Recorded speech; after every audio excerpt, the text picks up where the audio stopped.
और व्यूअर्स क्या हाल है आपके। स्वागत है हमारे स्क्रैच सीरीज के सेकंड लेक्चर में। आज हमारा टॉपिक है वर्क पावर एनर्जी।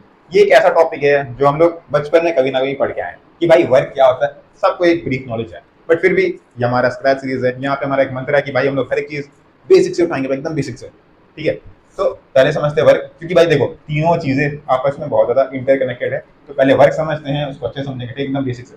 वर्क यहाँ डेफिनेशन लिखा है, डेफिनेशन तो बुक में भी लिखा है, वो तो आप कहीं से ही पढ़ सकते हो। ठीक, डेफिनेशन गोली मारो। वर्क क्या होता है? वर्क हमारे डे टू डे लाइफ में हम लोग वर्क को मतलब काम ही समझते हैं। ठीक है, वर्क मतलब काम। और काम सब कुछ है भाई मेरे लिए। जैसे जैसे हम यहाँ पढ़ा रहे हैं, ये भी मेरे लिए वर्क है। आप वहाँ बैठ के पढ़ रहे हो, वो भी आपके लिए काम है। कोई एक इंजीनियर है, आईटी सेक्टर में मस्त कोडिंग वगैरह कर रहा है, पैसा छाप रहा है, ठीक है, वो भी उसके लिए काम है। ठीक है, कोई एक स्टील इंडस्ट्री में जा रहा है भाई, वो क्या कहते हैं, नट बोल्ट टाइट कर रहा है, ठीक है, तो वो उसके लिए वो भी काम है। ठीक है, मतलब हर एक चीज हमारे लिए काम है। मतलब कोई भी चीज, जैसे हम यहाँ बैठ के बुक रीडिंग करें, वो भी मेरे लिए काम है। हम यहाँ से स्कूल जा रहे हैं, वो भी मेरे लिए काम है। मतलब हर एक चीज देखा जाए तो वो काम है, ठीक है, हमारे लिए। But in terms of physics, जो आप चैप्टर पढ़ने आए हो, उसका एक अलग ही क्राइटेरिया है वर्क डन होने का। मतलब अगर मान लो हम यहाँ बैठ के 12-12 घंटे पढ़ रहे हैं, फिजिक्स के लिए मेरा वर्क डन 0 है। भले मेरे लिए हमको लग रहा है भाई हम बहुत मेहनत किया, हम बहुत काम कर लिए, ठीक है, बट फिजिक्स के लिए तुम कोई काम नहीं किया, कोई वर्क डन किया ही नहीं है भाई। ठीक है, ऐसा कुछ है। तो वो क्राइटेरिया क्या, पहले वो समझते हैं। ठीक है, क्राइटेरिया ये है कि भाई कोई भी बॉडी में फोर्स के इन्फ्लुएंस में डिस्प्लेसमेंट होना चाहिए। सिंपल, कि भाई कोई बॉडी है, उसमें कहीं से फोर्स लग रहा है और डिस्प्लेसमेंट हो रहा है, बस यही हमारा वर्क डन कहलाता है। यहाँ पे डेफिनेशन भी वही लिखा हुआ है, work is said to be done only when the force applied on a body makes the body move, that is there is a displacement. मतलब कोई भी बॉडी है जिसमें फोर्स तो लग रहा है, साथ ही साथ डिस्प्लेसमेंट भी हो रहा है।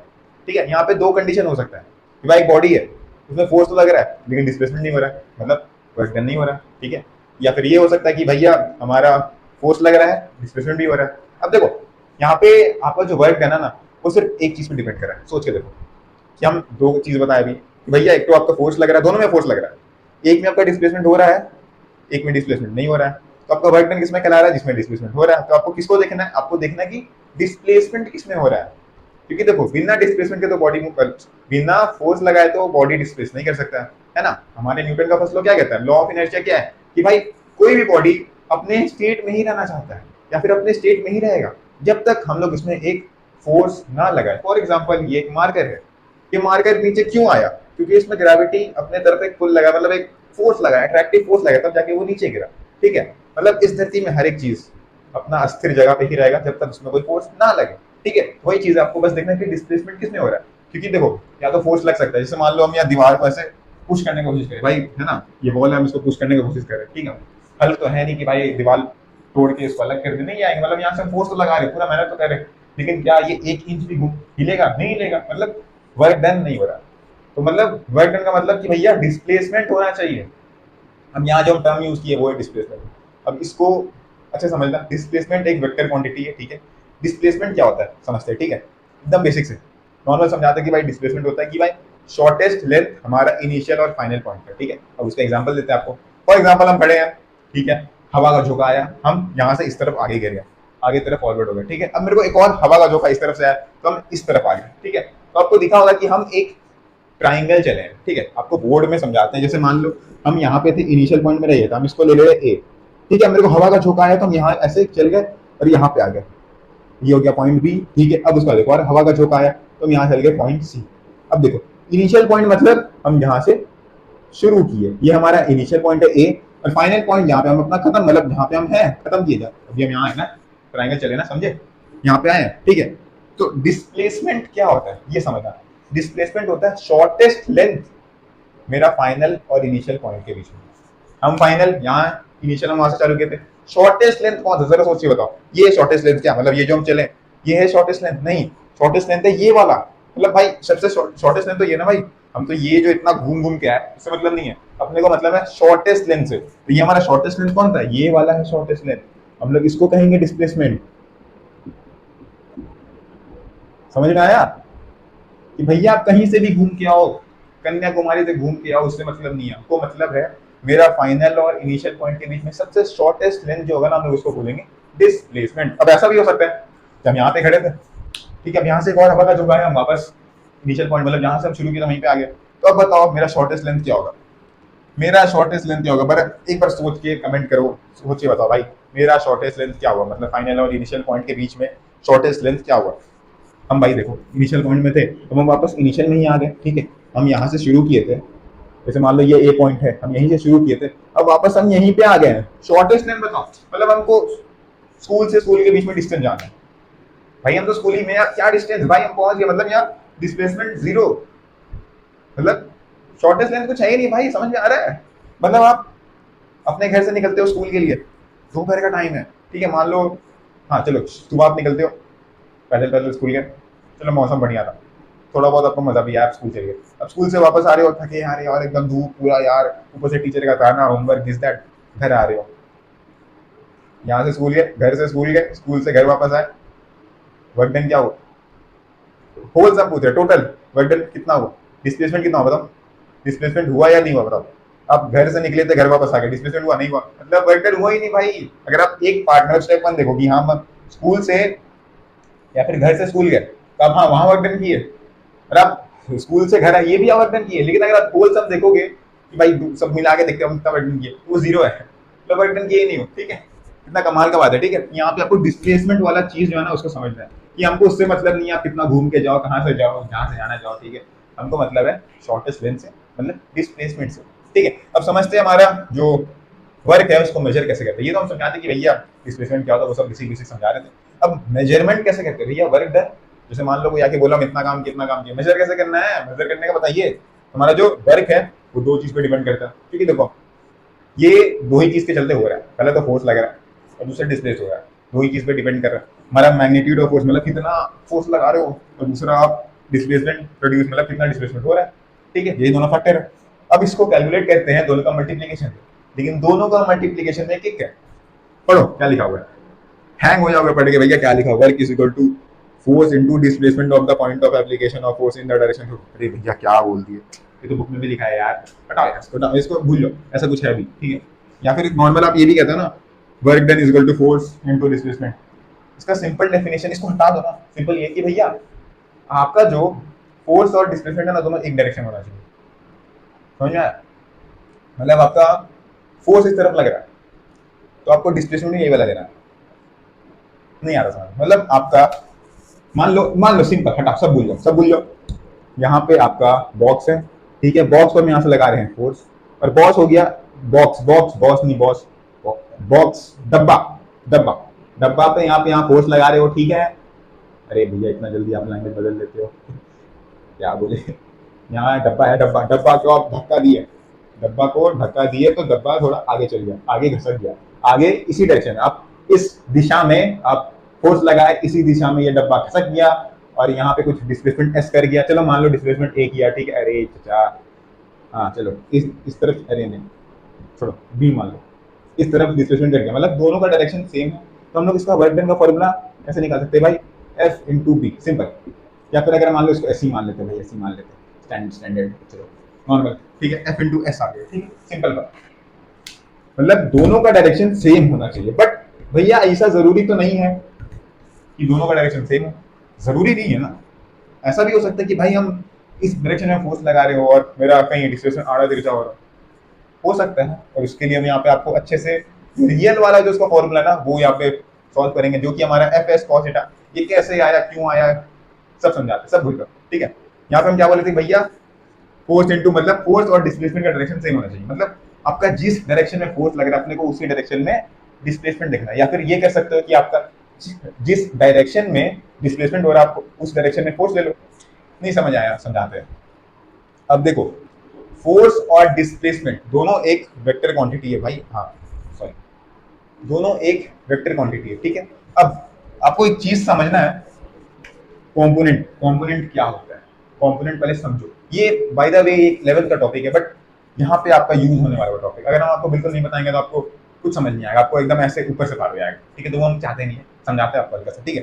कंपोनेंट जैसे मान लो यहाँ पे एक फोर्स है ना, आपको पता है ना, फोर्स एक क्या है, वेक्टर क्वांटिटी है, वेक्टर क्वांटिटी है माने इसमें डायरेक्शन होगा, तो हम लोग ना वेक्टर को तोड़ते हैं, वेक्टर को तोड़ते हैं मतलब अपने हिसाब से। अब देखो ये जो डायरेक्शन में फोर्स है ना, मान लो मेरे लिए यूजफुल नहीं है, मेरे को इसको एक्स वाई जो हमारा जो प्लेन है ना आपको उसको तोड़ना है, एक्स वाई में तोड़ना है। जैसे मान लो ये मेरे को ये एक्स वाले एक्सिस के साथ कुछ थीटा एंगल बना रहा है। अपने को ये जो एक्स एक्सिस वाला हमारा जो फोर्स है ना, हमको यही वाला यूजफुल है मेरे लिए, हमको यही वाला चाहिए। तो हम इसको दो पार्ट में तोड़ सकते हैं।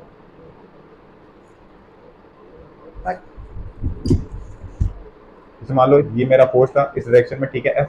अब ये जो एक्स एक्सिस है ना उसके साथ कुछ थीटा बना रहा था, ठीक है, और ये हमारा वाई एक्सिस के साथ कुछ बना रहा है, ठीक है, चलो मान लो लेट। तो आप सिंपल अभी के लिए आपको समझा देते कि आप ये वाला जो कंपोनेंट निकालोगे ना, इसको कहते हैं हम लोग एफ कॉस थीटा, और ये वाला जो कंपोनेंट है जो वाई एक्सिस तरफ जा रहा है, इसको कह सकते हैं हम लोग एफ साइन थीटा। कैसे आया समझाते हैं, कैसे आया समझाते हैं, लेकिन आप इसको याद कर सकते हो, इसको रिमेंबर कर सकते हो, क्योंकि देखो आपको एग्जाम में ये निकालने या प्रूव करने के लिए नहीं आने वाला, ठीक है। ये असल में बहुत लेवल का टॉपिक है। अगर कोई साइंस नहीं लेना चाहता तो भाई पढ़ के क्या ही करना, समझ में आ रहा है ना।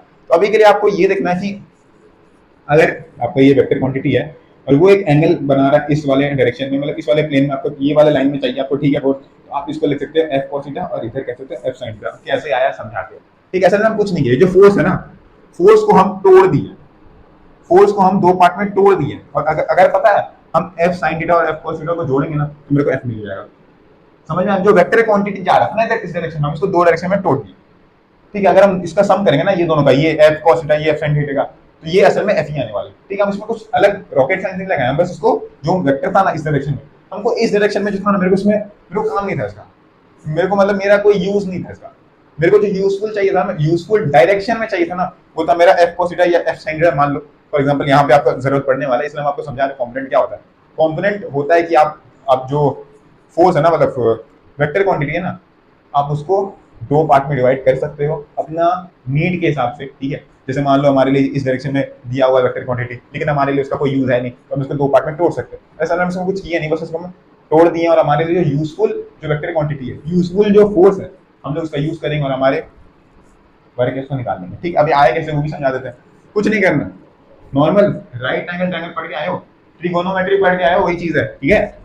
यहाँ से एक लाइन मारेंगे, अरे यार चल जा चल जा चल जा, 90 डिग्री, ओके 90 डिग्री।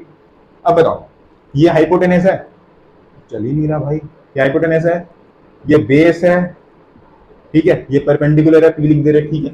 अपने को क्या चाहिए, ये तो हमारे पास था, अपने को क्या चाहिए था, बेस चाहिए था, ठीक है, इसको भूल जाओ, ठीक है। हमको बेस चाहिए है ना, देखो ये मेरा हाइपोटेनस है, ये परपेंडिकुलर है, ये बेस है, अपने को बेस चाहिए। अब बताओ बेस और हाइपोटेनस में जो रेशियो है वो कौन सा ट्रिग्नोमेट्रिक रेशियो बेस और हाइपोटेनस के बीच में रिलेशन देता है? cos theta. cos थीटा क्या होता है? cos थीटा क्या होता है? cos थीटा क्या होता है? cos थीटा होता है base upon hypotenuse, base upon hypotenuse. अपने को चाहिए बेस, तो बेस को हम लोग लिख सकते हैं simple basic maths, cos theta into h। h हमारा हाइपोटेनस है और हमारा h अभी यहाँ पे क्या है, उसको लिख सकते हैं हम लोग f cos थीटा, लिख सकते हैं भैया। देखो f ही तो हमारा h है ना, ये जो f था यही तो हमारा हाइपोटेनस है, हम लोग उसको ये लिख सकते हैं। तो बस हम यही तो लिखे थे, यहाँ पे क्या लिखे थे, f cos थीटा लिखे थे। तो वही चीज है ना भाई, सिंपल। अब आप इसको क्यों सॉल्व करें, क्यों प्रूव करना भाई किसी को, अपने लिए अपना यूज करना, ठीक है। अब इसको यहाँ से हटा दो। अब यही सेम चीज आपको इसके लिए भी करना है, चलो इसको हटाई देते पूरा। इस तरफ था, देखो ये इस तरफ कुछ थीटा बना रहा था, ठीक है, बट अपने को चाहिए था इस वाले डायरेक्शन में, और ये मेरा कितना आया था, एफ साइन थीटा था, कैसे निकाल लेते, ठीक है।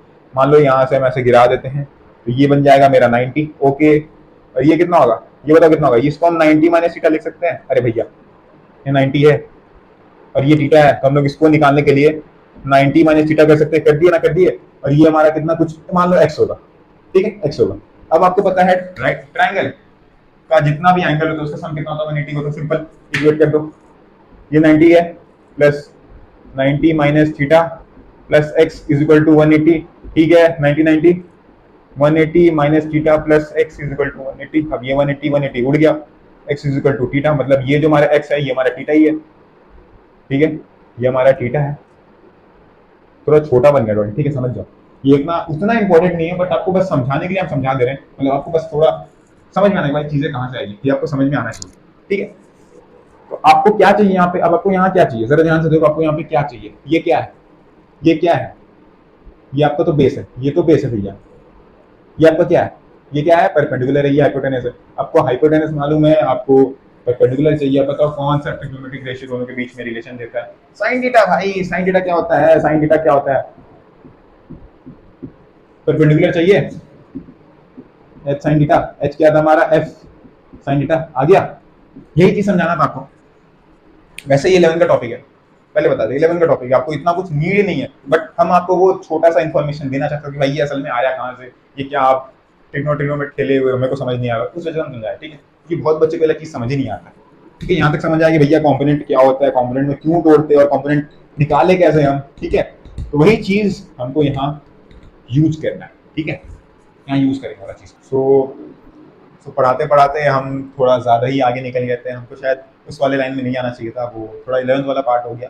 बहुत सारे बच्चे को शायद ये वाला पार्ट समझ में बिल्कुल ना आए, तो वो हटा दो, वो पूरी तरह से 11th का टॉपिक था, ठीक है। वो मेरे नोट्स में भी नहीं था, वो तो हम फ्लो में समझाते समझे 11 में भूल गए थे, बट कोई बात नहीं।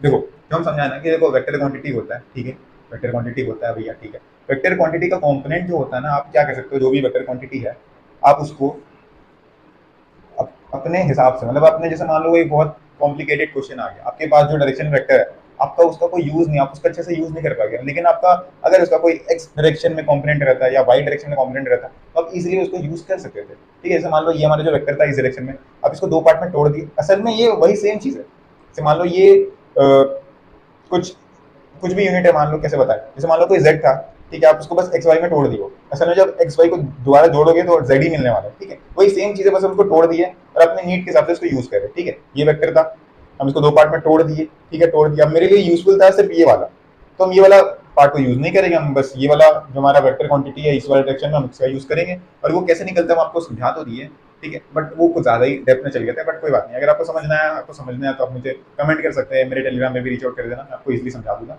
बट ये वाला जो पार्ट था इससे पहले हम समझाए, हम उसको कट वगैरह नहीं करने वाले, ठीक है। तो कोई कमेंट मत करना कि भैया जब गलत ही पढ़ा दिए, तो मतलब गलत नहीं पढ़ा, ज़्यादा ही पढ़ा दिए तो कट कर दिए, कट नहीं करेंगे भाई, स्किप कर देना, ठीक है, बट कट नहीं करेंगे। और स्किप मत करना यार, मतलब अच्छा ही चीज़, अगर आप समझ जाओगे तो आपको आगे काम ही देने वाला है, और अच्छे से आप ये वाली चीज़ को भी समझ पाओगे, ठीक है। बट ये आपको समझेगा ना भाई कॉम्पोनेंट क्या होता है, आप उसको अपने यूजफुल, कोई भी वेक्टर क्वांटिटी को अपने यूजफुल डायरेक्शन में जो आपका नीड है उस वाले वेक्टर क्वांटिटी का, आप उसको उसमें तोड़ सकते हो। वो तोड़ना आपको सिखा दिया हम, सिंपल आपको ट्रिग्नोमेट्री यूज करना है, ठीक है। तो अब आपको क्या करना है ना, इसमें देखना क्या बोले थे कि आपका फोर्स और डिस्प्लेसमेंट जो होता है ना, दोनों सेम डायरेक्शन में होना चाहिए, ठीक है भैया। अब यहाँ पे क्या हो रहा है, ये एक इंक्लाइन सरफेस है, ये सब भूल जाओ, ये हम बात कर रही है, ये मैथमेटिकल टर्म है कुछ, इसको भूल जाओ, थीटा एंगल सब भूल जाओ। ये एक इंक्लाइन सरफेस है, ठीक है। यहाँ पे एक बॉक्स रखा हुआ है, ठीक है, और यहाँ पे हम इस तरफ ये डायरेक्शन में फोर्स लगा रहे हैं, ठीक है। अब ये तो यहाँ पे ऐसे भूल जाओ, ये ऐसे इंक्लाइन सरफेस है।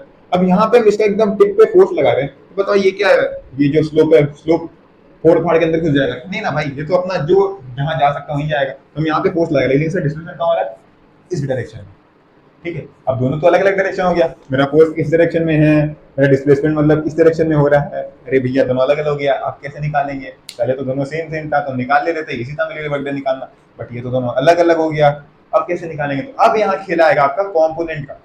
आप देखो दोनों ही वेक्टर क्वांटिटी है, डिस्प्लेसमेंट भी वेक्टर क्वांटिटी है, आपका फोर्स भी वेक्टर क्वांटिटी है, तो या तो आप फोर्स का कॉम्पोनेंट निकाल लो डिस्प्लेसमेंट के लॉन्ग में, या तो आप फोर्स को ऐसे ही छोड़ दो, डिस्प्लेसमेंट का कॉम्पोनेंट निकाल लो फोर्स के लॉन्ग में, तो उससे आपका जो वर्क डन आप निकाल सकते हो, मतलब दोनों सेम लाइन में अलाइन होना चाहिए। तो पहले आपको समझा देते हैं कि भैया फोर्स को हम लोग कॉम्पोनेंट में कैसे तोड़ेंगे, फिर आपको वो भी सिखा देंगे भैया इसको कैसे तोड़ना, दोनों समझा देते हैं, ठीक है। पहले समझते कि भैया डिस्प्लेसमेंट को रहने दो, हम लोग फोर्स का कॉम्पोनेंट निकाल लेते हैं, ठीक है। अब क्या करना है ना, उसके लिए थोड़ा सा मैथ्स वगैरह यूज करना है आपको, ठीक है। कि हम यहाँ पे ब्लू से बनाए, ब्लू से बनाते हैं, ठीक है। जैसे मान लो इसको थोड़ा एक्सटेंड करते हैं, टक टक टक टक टक टक टक टक, यहाँ पे एक्सटेंड कर दिए, ठीक दिख रहा है ना भाई, थोड़ा छोटा, थोड़ा बड़ा करते हैं, बड़ा करते बड़ा करते बड़ा करते हैं, अब इससे ज़्यादा बड़ा तो होगा नहीं, सॉरी, ठीक है। अब देखो आपको पता है वर्टिकल एंगल थ्योरम से ये थीटा है तो ये भी थीटा होगा, ओके। अब ये वाला जो एंगल है ये 90 डिग्री है, ठीक है, 90 डिग्री है। अब बताओ अपने को क्या चाहिए, ये हमारा क्या है, नॉर्मल, चलो ठीक है, ये राइट एंगल एंगल बन गया, ठीक है। ये हमारा 90 डिग्री है, इसके सामने वाला क्या होता है, हाइपोटेनस होता है, तो यहाँ पे एच लिख दे रहे हैं, ठीक है। और ये बेस हो गया हमारा, और ये हमारा परपेंडिकुलर हो गया। अब हमको बताओ क्या चाहिए, अब अपने को चाहिए बेस। बेस कैसे निकल सकता है, हमारे को हाइपोटेनस मिला हुआ है, सिंपल, तो हमारा जो बेसिक ट्रिग्नोमेट्री होता है भाई, कॉस थीटा पढ़ के आया ना, कॉस थीटा क्या होता है, कॉस थीटा क्या होता है, बी अपॉन एच होता है, बेस अपॉन हाइपोटेनस होता है कि नहीं होता। अपने को बेस चाहिए, बेस निकाल ले, सिंपल। कुछ नहीं करना है, कॉस थीटा इंटू हाइपोटेनस लिख सकते हो, ठीक है। अब हमारे जो कॉस थीटा है, हाइपोटेनस क्या है, कोस, ठीक, आ गया। अब आप क्या कर सकते हो, दोनों को अपने को क्या करना, मल्टीप्लाई करना है। तो अपने को ये वाला पार्ट मिल गया, ये वाला पार्ट क्या है, ये हमारा एफ कॉस थीटा, ठीक है। अब दोनों को क्या करना है, वर्क डन क्या हो जाएगा, जो हमारा वर्क का फोर्स का कॉम्पोनेंट है वो ये है, सो लिख सकते हैं हम लोग 4 F cos theta into S, आ गया वर्क डन। यही करना है, वर्क डन यही करना है, ठीक है, सिंपल आ गया आपका वर्क डन। अब ये तो हम किए थे कि आप फोर्स का कंपोनेंट निकाल लिए हो डिस्प्लेसमेंट के लॉग में, ठीक है। अब करते हैं हम लोग डिस्प्लेसमेंट का कंपोनेंट निकालते हैं, ठीक है। तो ये वाला पार्ट हम रद्द करते थे, ठीक है। बस हम ये वाला पार्ट यहाँ पे छोड़ देंगे, ठीक है, क्योंकि हम आपको एक जादू दिखाने वाले हैं। अब एक काम करो, फोर्स भैया को यही रहने दो, डिस्प्लेसमेंट का कंपोनेंट निकालो। अब यहाँ तो ये सब बना ही हुआ है, तो अच्छा ही लगेगा देखने में, ठीक। अब देखो ये हमारा क्या है, ये है हमारा बेस, ये हमारा परपेंडिकुलर, ठीक है, ये हमारा है हाइपोटेनस, ठीक है। अपने को क्या चाहिए, अपने को चाहिए फिर से बेस चाहिए, बेस चाहिए, कॉस थीटा यूज करने वाले, ठीक है। आपको मालूम चल गया तो कॉस थीटा क्या होता है, रे रे रे लगातार नटिंग चीची, cos theta is equal to क्या लिख सकते हैं, बेस अपॉन हाइपोटेनस, ठीक है। अपने को बी चाहिए, H into cos theta, yes, उसको क्या लिख सकते हैं, ये हमारा एच क्या है, एच एस ही है, एस कॉस थीटा, ठीक है। ये दोनों अलग है, ठीक है, दोनों अलग है, थोड़ा ब्लैक से कर देते हैं, अलग अलग दिखना चाहिए भैया, ठीक है ठीक है ठीक है, अलग अलग दिखना चाहिए। क्या लिखे, क्या लिखे, B is equal to H cos theta, H यहाँ पे क्या है, एस है, एस कॉस थीटा। यहाँ पे वर्क डन कैसे निकालना है, ये तो हमारा आ गया ना, बेस तो हमारा आ गया, क्या है बेस हमारा, क्या है, एस कॉस थीटा है, एस कॉस थीटा है। तो अब सिंपल दोनों को मल्टीप्लाई कर देना, F into F cos theta.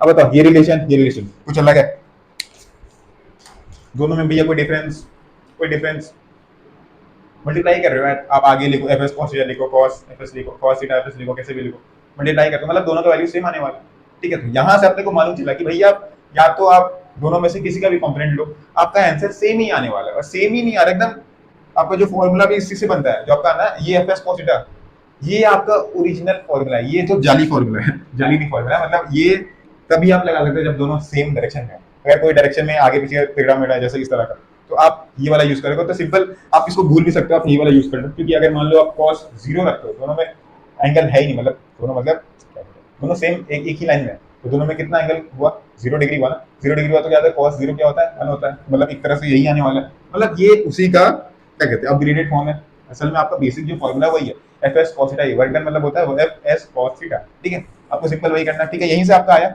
आपको मालूम चल गया कि भाई एफ एस कॉस थीटा कहाँ से आता है, कहाँ से जनरेट हुआ, ठीक है, मालूम चल गया, कॉम्पोनेंट वाला खेला है, ठीक है। अगर आपको ये वाला चीज नहीं भी समझ आए, इतना देर से जो हम चिल्लाए कि कॉम्पोनेंट क्या होता है, दिस दैट, इसको तोड़ना है, ये करना, वो करना, अगर आपको ये चीज नहीं भी समझ आए तो लीस्ट से लीस्ट आपको ये वाला फॉर्मूला याद होना चाहिए, क्योंकि बहुत मतलब मैक्सिमम ऑफ द चांस है कि आपसे ये वाला पार्ट नहीं पूछा जाएगा कि भैया आप निकाल के दिखाओ, ये पार्ट नहीं पूछा जाएगा आपसे, सिंपल वर्क डन, मतलब कोई भी एंगल वगैरह दे दिया जाएगा, और आपको सिंपल, हाँ ये सम, एक सेकंड ये इंपॉर्टेंट है कि भैया एंगल कौन सा, एंगल कौन सा लेना है, कौन सा लेना है एंगल, एंगल लेना है फोर्स और डिस्प्लेसमेंट के बीच में जो एंगल, जैसे मान लो ये फोर्स है, वेक्टर क्वांटिटी है, ठीक है,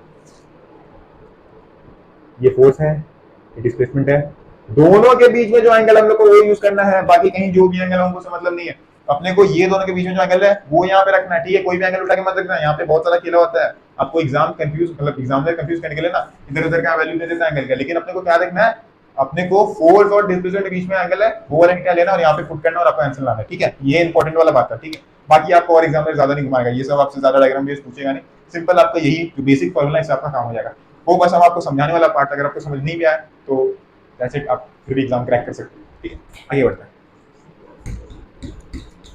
अब यहाँ पर हमने देखा कि हमारा जो वर्क डन है वो थीटा पर भी डिपेंड कर रहा है, थीटा मतलब कि एंगल बिटवीन फोर्स और डिस्प्लेसमेंट दोनों के बीच में जो एंगल रहेगा उससे भी हमारे वर्क डन को फर्क पड़ता है, तो सिंपली कुछ मत करना है, यहाँ जो आपको बताया था ना कि 2 फैक्टर पर डिपेंड करता है, ये तीसरे फैक्टर पर डिपेंड करता है, मतलब इसका वैल्यू फ्लक्चुएट करता है आपका angle between the force and displacement, note down कर लो।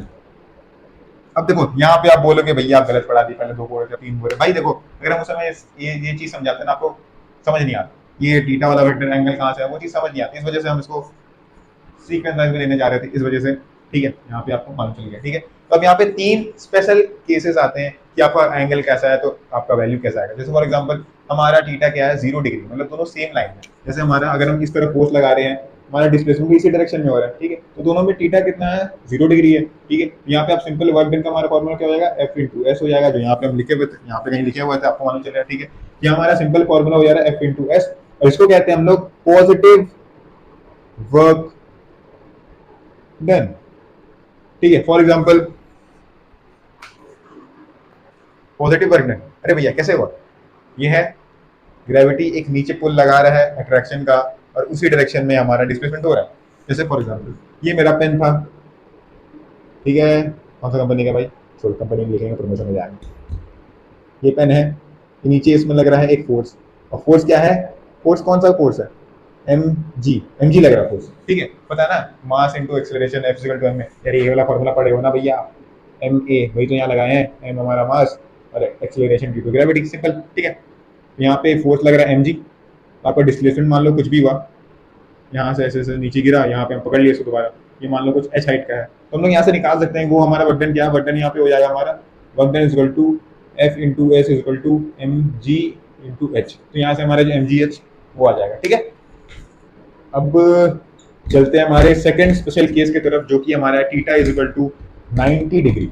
अब ये बहुत स्पेशल केस है, ठीक है। अब यहाँ पे देखो हम लोग ना वो भी यूज कर रहे हैं, cos theta 0 degree is equal to 1, इस वजह से यार समझ में आया, इस वजह से वो F इंटू ऐसा है बस, ठीक है। अब यहाँ पे क्या है cos 90 क्या होता है 0, अरे भैया 0 मतलब, अरे भैया कोई भी चीज को 0 से मल्टीप्लाई करते हैं तो क्या आंसर आता है 0, मतलब कि यहाँ वर्क डन क्या हो जाएगा, मतलब मान लो यहाँ पे मेरा कुछ भी आ रहा, फोर्स मेरा 40 है, डिस्प्लेसमेंट मेरा 20 हुआ, लेकिन दोनों के बीच में एंगल था 90 डिग्री, मतलब cos 90 डिग्री, मतलब कि ये टर्म तो 0 है, मतलब ये पूरा टर्म जो हमारा वर्क डन निकल रहा है वो हो जाएगा 0, मतलब 0 वर्क डन, कोई वर्क नहीं हुआ। आप तो बस बोल रहे थे भैया डिस्प्लेसमेंट होना चाहिए वर्क डन हो जाएगा, बट यहाँ एक और केस आ गया, एक स्पेशल केस आ गया कि भैया आपका अगर एंगल जो आपका फोर्स और डिस्प्लेसमेंट के बीच में अगर वो 90 है तो आपका वर्क डन 0 हो जाएगा, वर्क डन 0 हो जाएगा। जैसे फॉर एग्जांपल एक कुली है, वो अपने माथे पे सामान लेके चलता है, ठीक है। अब जो सामान है वो अपना एक फोर्स लगा रहा है, ठीक है, मतलब ग्रेविटी उसकी तरफ एक फोर्स लगा रहा है, कौन सा, अट्रैक्शन का, नीचे तरफ mg लगा रहा है, नीचे लगा रहा है, ठीक है, स्ट्रेट लाइन में, ठीक है, और हम सीधा चल रहे हैं। हम मूव किस डायरेक्शन में कर रहे हैं, इस डायरेक्शन में, हमको पुल किस तरफ मिल रहा है, नीचे, मतलब दोनों के बीच में एंगल कितना है, दोनों के बीच में एंगल कितना है, मान लो ये भैया बक्सा है, ये इंसान है, इंसान ये नीचे लगा रहा है mg, ठीक है, और हम मूव किस तरफ कर रहे हैं, ये इस तरफ मूव कर रहा है, मतलब डब्बा में एक फोर्स लग रहा है नीचे mg, पर डिस्प्लेसमेंट तो इस तरफ कर रहा है, ठीक है, दोनों के बीच में एंगल कितना है 90, work done 0, work done 0, calculate ही नहीं करना है, कैलकुलेट ही नहीं करना, वर्क डन 0, अंडा अंडा 0, ठीक है, समझ गए। अब आखिरी केस की तरफ चलते हैं, और इसको कहते हैं हम लोग 0 वर्क डन, ये हमारा था पॉजिटिव वर्क डन। आखिरी केस हमारा एंगल हमारा अगर मान लो 180 डिग्री होगा, 180 डिग्री मतलब ऐसे, ठीक है, जैसे मान लो एग्जांपल ये दिखाते हैं, ठीक है, इसमें भी हुआ, इसमें तो केस हुआ, देखो ये जब मार्कर था, मार्कर ऊपर गया, मार्कर ऊपर गया, ध्यान से देखो, मार्कर ऊपर गया फिर मार्कर नीचे आया, तो ये ऊपर वाला कंडीशन है ना, वो वाला देखना आपने। हमारा मार्कर क्या था, ऐसा था, ठीक, ये ऊपर गया, डिस्प्लेसमेंट ऊपर हुआ, ठीक है, यहाँ पे एक फोर्स लग रहा है ग्रेविटी के चलते, वो क्या है mg, अरे थोड़ा सीधा बन जा भैया, mg लग रहा है, लेकिन डिस्प्लेसमेंट मान लो कुछ h हाइट पे ऊपर हो गया, ठीक है। अब यहाँ पे आके इसका जितना भी था फोर्स वगैरह वो खत्म हो गया, तो नीचे आ जाता, ठीक है। जो सेकंड वाला केस था वो हमारा फर्स्ट वाला केस हो गया, जो सेकंड इसमें हुआ ना, जो ऊपर आके फिर नीचे आ रहा है, तो नीचे वाला केस में ये वाला हुआ, लेकिन जब वो ऊपर जा रहा है, ठीक है, तो उसमें एक फोर्स नीचे लग रहा है, लेकिन डिस्प्लेसमेंट का ऊपर हो रहा है, तो ये आपका cos थीटा कितना होता है, cos 180 कितना होता है -1, ठीक है। तो यहाँ पे आपका कितना हो जाएगा, work done equal to F into S into cos theta, cos theta कितना है, cos थीटा है -1, तो ये हो जाएगा -fs, मतलब भैया नेगेटिव, हमारे वर्क डन नेगेटिव आ रहा है, ठीक है। अगर आपका फोर्स और डिस्प्लेसमेंट के बीच में एंगल 180 डिग्री तो हम लोग कहते हैं नेगेटिव वर्क डन। जैसे फॉर एग्जांपल ये जो ऊपर आ रहा था, ये जो ऊपर गया ना, ये नेगेटिव वर्क डन किया, फिर जब नीचे आया तो पॉजिटिव गया, समझ में आया। देखो जब ये नीचे से ऊपर गया तो ये मेरे फोर्स के चलते तो ऊपर गया, लेकिन इसमें एक और फोर्स लग रहा था नीचे, एक mg नीचे लग रहा है, ठीक है, ग्रेविटी के नीचे लग रहा है, ठीक है, और ये डिस्प्लेसमेंट ऊपर कर रहा है, ठीक है। जैसे फॉर एग्जांपल ये नीचे गिर रहा था, जैसे इसका अगर हम लोग निकाले तो इसका कितना आएगा, -f into S -mg h, तो आ गया -mg h, ये माइनस वाला जो साइन है सिर्फ ये दिखाता है कि डायरेक्शन, दोनों के बीच में डायरेक्शन 180 डिग्री का है, ठीक है। अब यूनिट्स के बारे में बात करते हैं, ये पार्ट रहने ही देते हैं, यूनिट्स के बारे में बात करते हैं। अब यूनिट्स हमारा वर्क डन का दो है, एसआई यूनिट है हमारा जूल और सीजीएस यूनिट है हमारा अर्ग। अब दोनों के बीच में जो रिलेशन हुआ मैं आपको दिखा दिया कि 1 joule equal to 10 to the power 7 erg. यहाँ पे मैं इतना इसको इतना बोला इस वजह से क्योंकि बहुत ज्यादा इंपॉर्टेंट आपके न्यूमेरिकल में पूछा ही जाता है, ये रिलेशन रट के चल जाओ, ठीक है। अब इसका कुछ बिगर यूनिट्स भी होता है, जैसे मान लो किलो जूल होता है, फिर मेगा जूल, गीगा जूल, ठीक है। मतलब सब में 3 का इंक्रीमेंट करते जाओ भाई, कितना किलो जूल होता है हमारा, सिंपल भाई, याद हो गया, याद हो गया, सब में 3 का इंक्रीमेंट करते जाओ और आपको मिल जाएगा उसका वैल्यू। अब यहाँ पे एक बहुत इंटरेस्टिंग चीज आपको बताने वाले जो शायद आपको कभी समझ में ना आए, मतलब एक सेकंड, कभी आपके मन में नहीं आएगा, समझ में कैसे नहीं भाई, भैया खड़े हैं समझाएंगे आपको, ठीक है, ठीक है। अब ये जूल कैसे आया आपको पता है भैया कि यहाँ पे लाइट नहीं आया ना, ठीक है। यहाँ पे वर्क डन का फॉर्मूला क्या होता है, फोर्स इनटू डिस्प्लेसमेंट। अब कॉस थीटा का तो अपना कोई यूनिट होता नहीं, ठीक है। फोर्स का एसआई यूनिट क्या होता है, न्यूटन होता है। डिस्प्लेसमेंट मतलब लेंथ ही है ना, मीटर होता है। तो आपको दिख रहा है ये न्यूटन मीटर आ रहा है, ठीक है, बट लेकिन हम लोग इसको क्या अलग से नाम दिए, इसको नाम दिए जूल, ठीक है। न्यूटन मीटर को हम लोग जूल कहते हैं, ठीक है। अब याद है हम लोग चैप्टर नंबर 1 में मूवमेंट ऑफ फोर्स मतलब यानी कि टॉर्क पढ़ के आए थे, टॉर्क में भी ऐसा ही कुछ था, उसमें भी न्यूटन मीटर आ रहा था, लेकिन हम लोग उस वाले जो यूनिट था उसका जो एसआई यूनिट था उसको हम लोग न्यूटन मीटर कहते हैं, बट इसका एसआई यूनिट को हम लोग जूल कहते हैं। क्यों, कभी सोचे हो?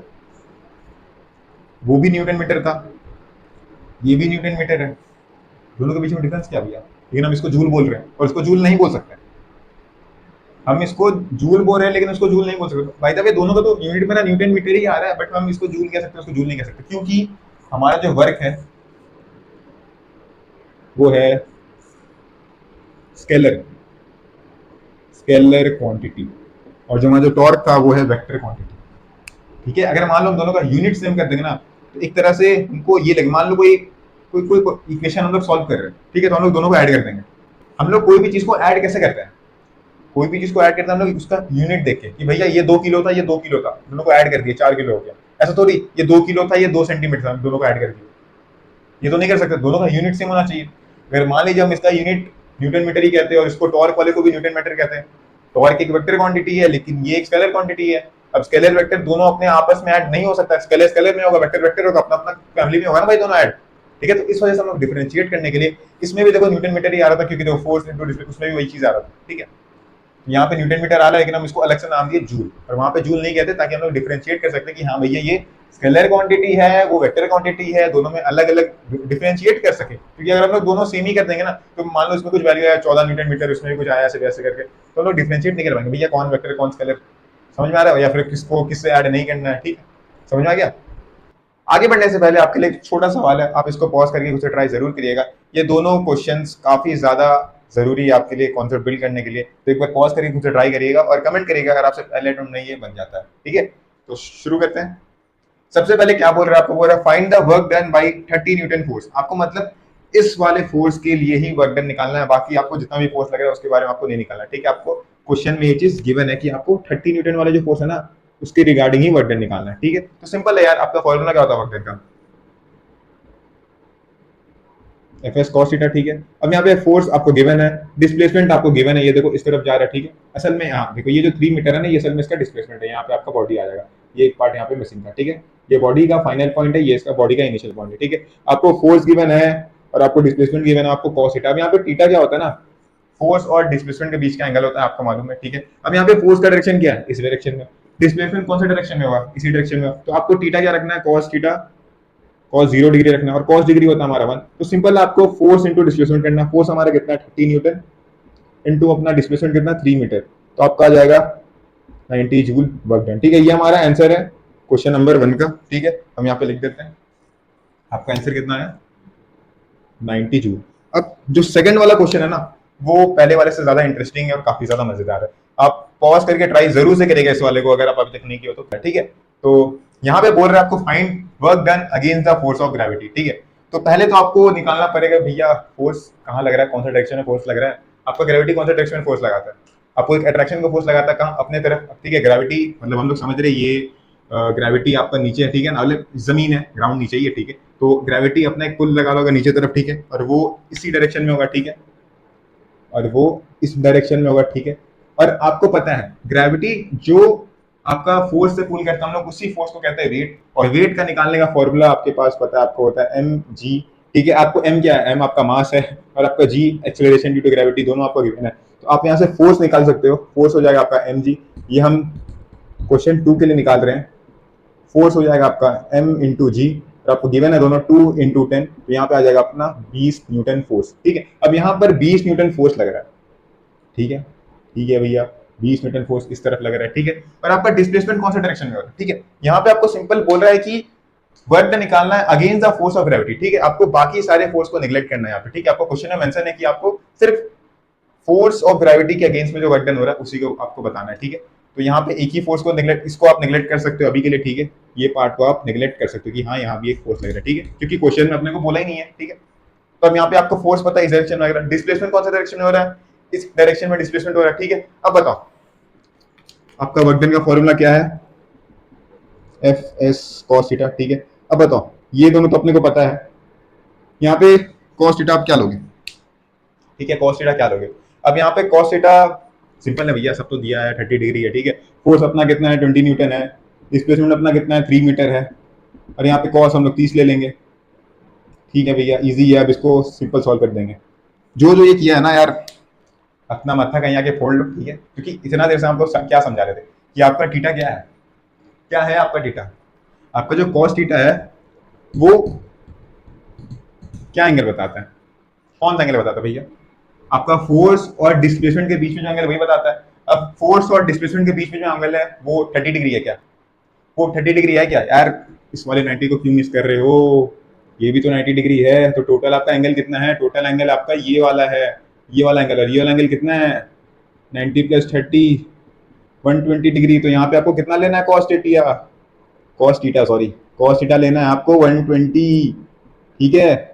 और यहाँ पे आपका फोर्स आपको पता ही है कितना है, आपका 20 न्यूटन, और आपका डिस्प्लेसमेंट 3, ठीक है। अब यहाँ पे आप सिंपल वो मैथ्स वगैरह लगा के आप इसका कॉम्पोनेंट वगैरह निकाल सकते हो। यहाँ भाई ये आपका इस डायरेक्शन में फोर्स है, तो आप इस डायरेक्शन में इसका कॉम्पोनेंट निकाल के, वो अलग चीज है, बट अपने को फॉर्मूला पता है और फॉर्मूला से ही सारे काम हो जा रहे हैं, तो क्यों उतना मेहनत करना, ठीक है। तो फॉर्मूला के करना, और आपको सारे क्वेश्चन एग्जाम में फॉर्मूला बेस्ड ही रहने वाले, आपको ऐसा कोई कॉम्पोनेंट निकालने वाला चीज नहीं आएगा, ठीक है। तो उतना घबराना मत, अगर आपको चीज समझ में नहीं है कि भाई कॉम्पोनेंट कैसे निकालते हैं ये वो, ठीक है, simple F S cos theta, और थीटा कौन सा एंगल लेना है भाई, फोर्स और डिस्प्लेसमेंट के बीच का एंगल लेना है, ठीक है। कोई कोई यहाँ पे 30 दिया 30 ला लेते हैं, कोई भी एंगल नहीं लेना है, यहाँ पे 120 हो रहा है, ठीक है। अब इसको आप फर्दर सॉल्व कर सकते हो, ठीक है। अब cos 120 कैसे निकालोगे, मैथ्स पढ़ के आए हो ना भाई, ट्रिग्नोमेट्री पढ़ के आए हो, तो कैसे बताएं, यही बता देगा आपको, ठीक है। ए एस टी सी पढ़े हो ना, यहाँ पे सारे एंगल आपके पॉजिटिव होते हैं, यहाँ पे सिर्फ साइन वाले, यहाँ पे सिर्फ tan वाले, यहाँ पे सिर्फ कॉट वाले पॉजिटिव होते हैं, ठीक है, पॉजिटिव पॉजिटिव पॉजिटिव पॉजिटिव। अब हम cos 120 को हम 90 के रिस्पेक्ट में चेंज करें, cos 90 प्लस 30, अगर हम 90 के रिस्पेक्ट में चेंज करें तो cos इसमें चेंज हो जाएगा, साइन में चेंज हो जाएगा, ठीक है, साइन 30 डिग्री। अब यहाँ पे प्लस आएगा या माइनस आएगा, वो डिसाइड करेगा कि आपका जो प्रिंसिपल रेशियो है वो कहाँ लाई कर रहा है। कॉस कितना था 120, ठीक है, ये आपका 90 है, ये आपका 180 है, अब कहाँ लाई करेगा, इस वाले रीजन में कहीं लाई करेगा, ठीक है। इस वाले रीजन में क्या कॉस पॉजिटिव होता है, नहीं नेगेटिव होता है, तो यहाँ पे हम लोग नेगेटिव डाल देंगे। और साइन 30 कितना होता है 1/2, तो माइनस 1/2। अब 20 इंटू 3 इंटू माइनस यहाँ लगा देते हैं 1/2, 10, यह आ जाएगा आपका 30 जूल, नेगेटिव 30 जूल। अब यहाँ नेगेटिव क्या होता है बताओ, अभी हम थोड़ा देर आपको पहले बताएं कि नेगेटिव क्यों लिया जाता है, ठीक है। देखो आपका फोर्स लग रहा है नीचे, आपका फोर्स नीचे लग रहा है, लेकिन डिस्प्लेसमेंट कहाँ हो रहा है, ऊपर कहीं हो रहा है, ऊपर तरफ हो रहा है। तो आपको पता है दोनों के बीच में एंगल का डिफरेंस 180 है, तो हम लोग यहाँ पे नेगेटिव का सिंबल से बताते हैं। लेकिन यहाँ पे आपको क्लियरली मेंशन कर दिया कि आपका against the force of gravity बताना, तो अगर आप यहाँ सिंपल 30 जूल भी लिखोगे ना तो वो समझ में आता है। अगर एग्जामिनर आपको सिंपल ऐसे लिख के दे दिया कि आपको निकालना है find the work done against the force of gravity, अगर ऐसे लिख के दे दिया ना तो आप 30 जूल भी लिखोगे तो चलेगा। लेकिन अगर आप ऐसा कुछ नहीं लिखा है तो आप माइनस लगा देना, ताकि उससे मालूम चले कि आपका दोनों ऑपोजिट डायरेक्शन में है, ठीक है। आपका देखो फोर्स नीचे लग रहा था, डिस्प्लेसमेंट ऊपर कहीं हो रहा था, ठीक है। तो फोर्स नीचे लग रहा है, आपका डिस्प्लेसमेंट क्या हुआ, फोर्स के लॉन्ग में डिस्प्लेसमेंट क्या हुआ, ऊपर हुआ ना, ठीक है। ये चीज आपको समझाना था, ठीक है। अब आगे बढ़ते हैं, और आगे एक नया कॉन्सेप्ट है आपके लिए जो आपका वेट कर रहा है, और वो है पावर। पावर क्या होता है, पावर होता है असल में बताता है आपको कि आपका जो वर्क हो रहा है वो किस रेट से हो रहा है। बहुत जल्दी आप वर्क कर रहे हो या फिर बहुत धीमे धीमे वर्क कर रहे हो, असल में पावर यही बताता है। जैसे फॉर एग्जांपल दो मशीन है हमारे पास, ठीक है, दो मशीन है भैया हमारे पास, ए है बी है, ए मशीन है बी मशीन है, दोनों 10-10 जूल वर्क कर रहा है।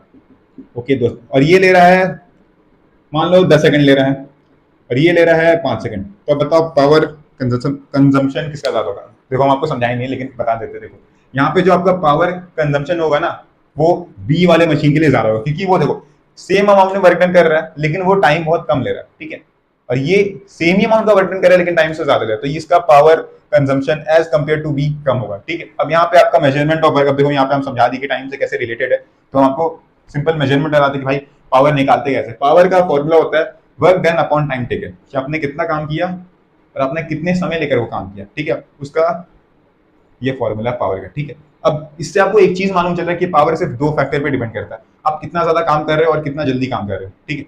अगर आपका इस ये वाला वैल्यू बढ़ेगा तो आपका पावर भी बढ़ेगा, अगर ये वाला वैल्यू बढ़ेगा आपका तो आपका पावर घटेगा। नहीं समझ आया ये कब से क्या बोल रही हो, डायरेक्टली प्रोपोर्शनल इनवर्सली प्रोपोर्शनल समझा देते हैं। देखो आपका पावर क्या है, ये वाला पावर है, मतलब ये जो भी चीज आएगा इसका फ्रैक्शन का जो भी वैल्यू होगा वही आपका पावर है, पावर इसी से कैलकुलेट होता है, ठीक। अब बताओ यहाँ पे मान लो कोई फ्रैक्शन है 4/1, अभी के लिए हम नीचे 1 ले रहे हैं, ठीक है, अभी के लिए 1 मान रहे हैं, ठीक है। अगर मान लो ये 4 है तो आपका कितना फ्रैक्शन का वैल्यू आ गया, मतलब 4 आ गया, ठीक। अगर मान लो हम ये वाला वैल्यू बढ़ा देते हैं 6/1, अभी के लिए इसको फिक्स कर रखते हैं, ठीक है, तो क्या हुआ आपका बड़ा फ्रैक्शन का वैल्यू बड़ा बड़ा ना, तो अगर ये वाला न्यूमिनेटर आपका बढ़ेगा तो फ्रैक्शन का वैल्यू आपको बढ़ेगा, ठीक है, बेसिक मैथ्स है भाई।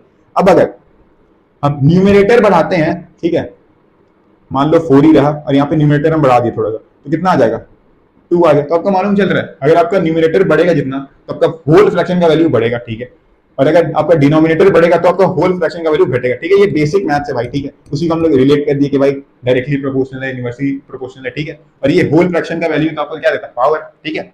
अब पावर का कुछ यूनिट्स है, अब यूनिट्स से मैं आने से पहले हम आपको एक बहुत मजेदार सा चीज सिखाते हैं जो आपको एग्जामिनर एग्जाम में पूछता है और बहुत लोग डरे आते, भाई ये तो दिया ही नहीं है, आप कैसे पूछ सकते हो। जैसे कभी कभी आपको दे देगा, आपको मान लो सिर्फ फोर्स दिया मान लो 10 न्यूटन और आपको वेलोसिटी दे दिया, ठीक है, कि मान लो 10 मीटर पर सेकेंड से आपका जा रहा है, ठीक है, तो आप बोलेगा आपको पावर बताओ, पावर कंजप्शन बताओ कैसे होगा। अब भैया पावर का फॉर्मूला तो आप यही पढ़ाए हो, अब पावर कैसे निकाला जाए, निकाल के दिखाए आपको। यहाँ पे आप एक मैनिपुलेशन वगैरह यूज कर सकते हो। देखो आपका पावर क्या होता है, work done upon time taken, ठीक है, वर्क डन क्या, वर्क डन को आप तोड़ सकते हो, ठीक है, एफ इंटू एस में, अपॉन में टाइम टेकन। अब बताओ ये वाला पार्ट क्या है, एस क्या आपका, एस क्या है डिस्प्लेसमेंट, और टाइम क्या है, टाइम टेकन, ठीक है। डिस्प्लेसमेंट अपॉन टाइम क्या होता है, वेलोसिटी नहीं होता है क्या, वेलोसिटी नहीं होता है, सिंपल यार, यहाँ आ गया ना आपका formula, force into velocity, simple, इसको मल्टीप्लाई कर तो 10 × 10 आपका आ गया 100, और यहाँ पे यूनिट आपको बता देते हैं वॉट होता है, यूनिट के बारे में आगे बात करेंगे। तो आपका ये जो फॉर्मूला है ना, ये कहाँ गया, इसको यहीं लिख देते हैं कि आपका जो पावर का फॉर्मूला एक और है वो है फोर्स इंटू वेलोसिटी, ठीक है। ये भी एक इंपॉर्टेंट फॉर्मूला है जो एग्जाम में आपसे पूछा जाता है लेकिन बहुत लोग को मालूम ही नहीं रहता कि भाई कहाँ से आया, तो ये यहाँ से आता है, ठीक है, सिंपल मैथ्स है, आप सिंपल सॉल्व करोगे ना आपको फॉर्मूला खोल खोल के तो आपको आ जाएगा मालूम, ठीक है। अब यूनिट्स के बारे में बात करते हैं, ठीक है, तो इसका ऐसा यूनिट होता है वॉट, ठीक है, जिसको हम लोग जूल पर सेकंड का ही हम लोग अलग से नाम दिया वॉट। अब कैसे याद, देखो वर्क का क्या होता है, ऐसा यूनिट जूल होता है और टाइम का सेकंड होता है, तो वही जूल पर सेकंड, ठीक। अब सीजीएस यूनिट होता है हमारा अर्थ पर सेकंड, क्योंकि हमारा जो वर्क का होता है सीजीएस यूनिट होता है अर्थ पर सेकंड, ठीक है। अब इसका हायर जो यूनिट्स होता है वो होता है आपका किलोवाट, मेगावाट, गीगावाट। अब ये सिंपल है यार, आपको निकालना नहीं बता दी सबको, आपको 10 का पावर 3 से बढ़ाते रहना, आपको वैल्यू आते रहेगा, ठीक है। किलोवाट क्या है, वॉट, ठीक है। अब इसको एक और 3 से बढ़ा दो, एक और 3 से बढ़ा दो भैया, सिंपल, ठीक है। अगर आपका स्मॉलर यूनिट निकालना आपको, तो स्मॉलर आपका मिली वॉट होता है, आपका माइक्रोवाट होता है, ठीक है। तो मिली के लिए आप स्मॉल एम, इसमें भी आप 3 से घटाते जाओ वॉट, और माइक्रोवाट, ठीक है। आपको सिंपल 3 से बढ़ाना, 3 से घटाना, आपको हायर और लोअर यूनिट्स मालूम चल जाएगा। और एक और यूनिट होता है जिसको कहते हैं हम लोग हॉर्स पावर, और ये आपका बेसिकली मशीन्स वगैरह में यूज होता है, मतलब जो भी आपका मशीन्स होता है, फॉर एग्जांपल आपके घर में जो वाटर पंप यूज होता है, आप कभी आके उसमें ना, ऐसे तो वहीं लिखा, उसमें एक रहता होगा ना आपका जिसमें नाम वगैरह लिखा रहता है भाई कौन सा कंपनी का ये वो, तो उसमें आपका लिखा रहता है कि भाई इतना हॉर्स पावर का, ठीक है, 1 हॉर्स पावर का, 2 हॉर्स पावर का। तो हमारे जितना भी मशीन वगैरह होता है ना, तो हम लोग उसको इस हॉर्स पावर से बताते हैं कि भाई ये इतना पावर कंज्यूम कर रहा है, ठीक है। और हॉर्स पावर का, एक हॉर्स पावर का जो होता है वो होता है हमारा 746 वॉट। ये बहुत ज्यादा इंपॉर्टेंट है, आपको एग्जाम में डायरेक्टली पूछा जाता है क्वेश्चन में, और आपको गिवन नहीं रहता कि भाई 1 horsepower is equal to this. तो आपको ये वाला चीज टर्म याद होना चाहिए, पर ये सिंपल ही है, तो आपको मालूम है कि भाई 1 जूल आपका 10⁻7 अर्क होता है, तो वही सिंपल ही है, ठीक है। आगे बढ़ते हैं। अब बढ़ते हैं हमारे नेक्स्ट टॉपिक की तरफ, जो कि है एनर्जी। एनर्जी मतलब क्षमता, और ये वन लाइनर हम लोग बचपन से पढ़ते आ रहे हैं कि capacity to do work is energy, या फिर ability to do work is energy. But इसका असल में फील क्या है, ये बहुत लोग को नहीं पता। अगर किसी से पूछो तो सिंपल बोलेंगे कैपेसिटी टू डू वर्क यानी एनर्जी, मतलब क्षमता, कई सिंपली समझाएंगे। लेकिन मेरे पास एक बेहतरीन एग्जांपल है, बस उसको आराम से शांति से सुनना, आपको फील आ जाएगा कि भाई एनर्जी क्या है, ठीक है। तो एक काम करो आप, लेट से ये एक थोड़ा बड़ा बनाते हैं, ये एक सिस्टम है, ठीक है। इसमें मैं हूं, मेरा एक फ्रेंड है, ठीक है। मेरे पास मान लो 10 रुपए हैं, मेरे दोस्त के पास मान लो 20 रुपए, ठीक है। और अभी के लिए आपको एज्यूम करना, क्या एज्यूम करना कि एनर्जी इज इक्वल टू पैसा, पैसा, मनी, मनी, ठीक है। मतलब कि एनर्जी क्या है, पैसा, पैसा क्या है, एनर्जी। अभी के लिए एज्यूम कर लो ये चीज, ठीक है। कैसे समझाते हैं आपको, ठीक है। तो ये एक सिस्टम है, ठीक है, एकदम क्लोज, ठीक है। यहाँ पे कहीं कोई बाहर से नहीं आ सकता, अंदर से बाहर नहीं आ सकता, एक सिस्टम है क्लोज, ठीक। यहाँ पे मेरे पास 10 रुपए है, मेरे दोस्त के पास 20 रुपए। अब टोटल टोटल मनी कितना है मिलाकर, 30 रुपए है, ठीक। अब मान लो मेरे दोस्त को कुछ पैसे की जरूरत पड़ी, कुछ भी हुआ, तो मुझसे उसने उधार मांगा या फिर मैंने उसे दे दिया, ठीक है, भाई दोस्त है ले ले, ठीक। तो मान लो 5 रुपए की जरूरत है, ठीक है, 5 मान लो यार, 5, ठीक है। मान लो 5 रुपए की जरूरत पड़ी, तो अब मेरा पैसा, मेरे पास कितने हैं, 5, और उसके पास कितने हो गए, 25, राइट। अब इस टोटल निकालो, इसका टोटल तो निकाल लिया 30, इसका टोटल निकालो, कितना आएगा, कितना आएगा, कितना आएगा, इसका भी 30 आएगा।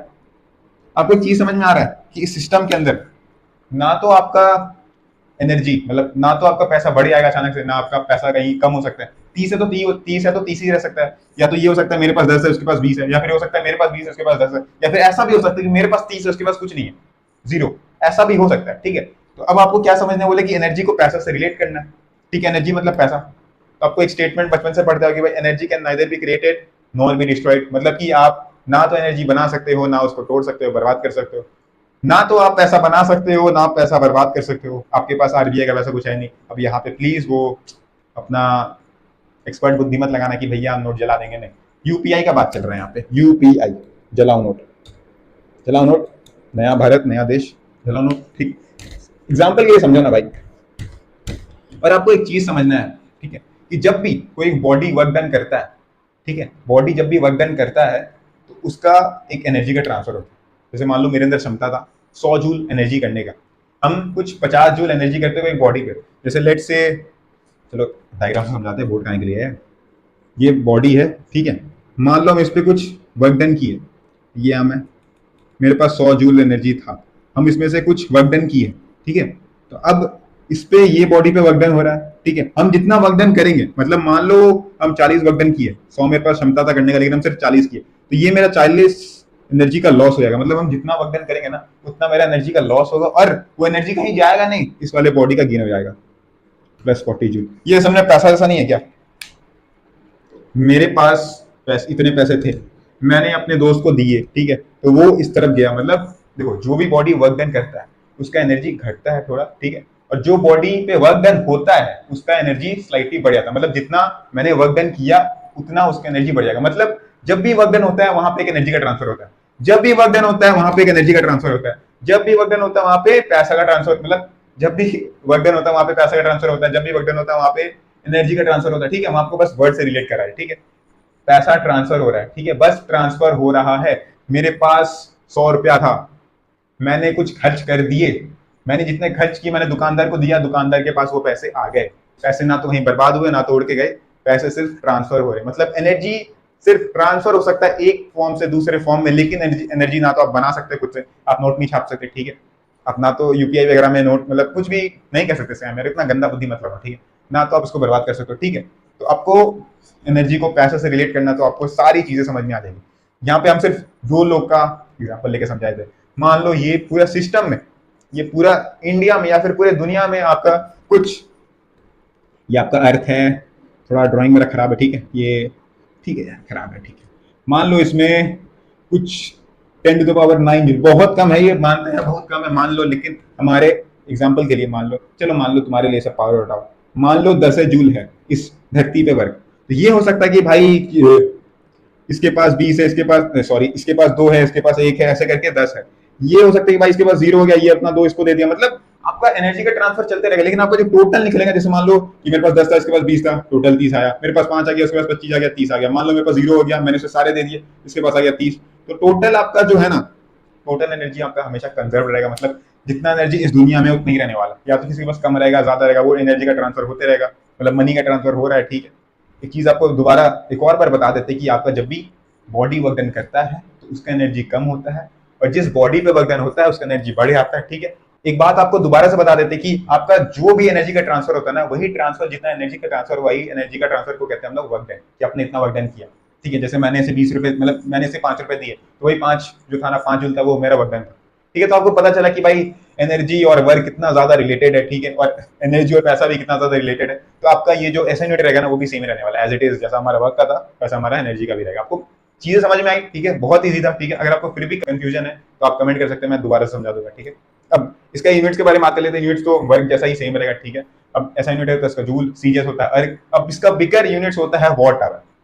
वॉट आवर कैसे भैया? वॉट आवर तो हम लोग वर्क का नहीं पढ़े, वर्क का सिर्फ हम जूल पढ़े। तो सिंपल, अभी आप लोग पढ़ के आओ ना, पावर। पावर क्या होता है? वर्क डन अपॉन टाइम, ठीक है। तो आप लोग वर्क का यहाँ से एक और फॉर्मूला निकाल सकते हो, unit work is equal to power into time. Power का क्या होता है? वॉट। टाइम क्या होता है? सेकंड। सेकंड ले लो या आवर ले लो, ठीक है। ये बिगर यूनिट्स का बात हो रहा है, वही नहीं है, वही नहीं है, ठीक है। सिंपल वही, आपको फॉर्मूला आगे पीछे करना, आपका हर चीज आते रहेगा। वॉट आवर का मतलब ये होता है कि आप 1 वॉट पावर कंज्यूम करे हो 1 घंटे के अंदर, तो हम लोग कहते हैं 1 वॉट आवर एनर्जी आपका कंज्यूम हुआ, ठीक है। और यहाँ पे देखो 1 वॉट मतलब कि आप इसको 1 जूल पर सेकंड लिख सकते हो, और 1 घंटा मतलब 3600 सेकंड्स, ठीक है। कैसा है? 16 × 60 कर लेना, ये आएगा, ठीक है। और ये आपका इतना जूल आ गया। अब भाई किलो वॉट आवर मतलब जो वॉट था वो किलो वॉट हो गया, ठीक है। तो 1 किलो वॉट मतलब कि 1000 जूल पर सेकंड, और ये आपका भाई 1 घंटा को सेकंड में करोगे तो ये आपका टोटल आएगा। अब आप इसको फर्दर और लिख सकते हो, इस वाले पार्ट को आप लोग लिख सकते हो, क्या लिख सकते हो? मेगा जूल लिख सकते हो, तो 3.6 मेगा जूल भी आप लिख सकते हो, ये आपके ऊपर है। अब इसके और यूनिट्स होते हैं, जैसे मान लो कैलोरी होता है, ठीक है, वो आपका हीट एनर्जी का आपका यूनिट होता है। जैसे मान लो कि आपका कोई नहीं, आपका एक वाटर है, 1 ग्राम वाटर है, आप उसका 1 डिग्री सेल्सियस टेम्परेचर बढ़ा देते हो, तो वो जितना एनर्जी उसको चाहिए ना रिक्वायर्ड, वही एनर्जी को हम लोग कहते हैं 1 कैलोरी, ठीक है। और आपका एक और होता है जिसको हम लोग कहते हैं 1 इलेक्ट्रॉन वोल्ट, ठीक है, इसको अच्छा समझना। 1 इलेक्ट्रॉन वोल्ट मतलब जब आप एक इलेक्ट्रॉन को 1 वोल्ट का पोटेंशियल डिफरेंस प्रोवाइड करते हो ना, तो वो एक्सीलरेट करता है, और वो जितना एनर्जी लेकर एक्सीलरेट करता है ना, वही एनर्जी को हम लोग कहते हैं 1 इलेक्ट्रॉन वोल्ट। और इसके अंदर इतना जूल होता है, इंपॉर्टेंट है, याद कर लेना, आपको न्यूमेरिकल्स वगैरह में पूछ सकता है, ठीक। अब बात करते हैं हम लोग एनर्जीज के फॉर्म्स के बारे में। तो पहला हमारा फॉर्म है मैकेनिकल एनर्जी। अब देखो यार, कोई भी बॉडी या तो अपने स्टेट ऑफ रेस्ट या तो अपने स्टेट ऑफ मोशन के कारण उसके पास अगर एनर्जी है, हम लोग उसे मैकेनिकल एनर्जी कहते हैं। अब मैकेनिकल एनर्जी भी फर्दर 2 पार्ट में डिवाइडेड है। पहला आपका पोटेंशियल एनर्जी, दूसरा अपना काइनेटिक एनर्जी। पोटेंशियल एनर्जी उस एनर्जी को कहा जाता है जब भी हमारा बॉडी रेस्ट में है, या तो उसका शेप, साइज या फिर उसके पोजिशन के कारण उस पर अगर एनर्जी है, तो वो एनर्जी का हम लोग नाम दे दिए पोटेंशियल एनर्जी। अब अगर मान लो कोई बॉडी मोशन कर रहा है, तो उस मोशन के कारण जो उसके पास एनर्जी रहेगा, हम लोग उसको कहेंगे काइनेटिक एनर्जी।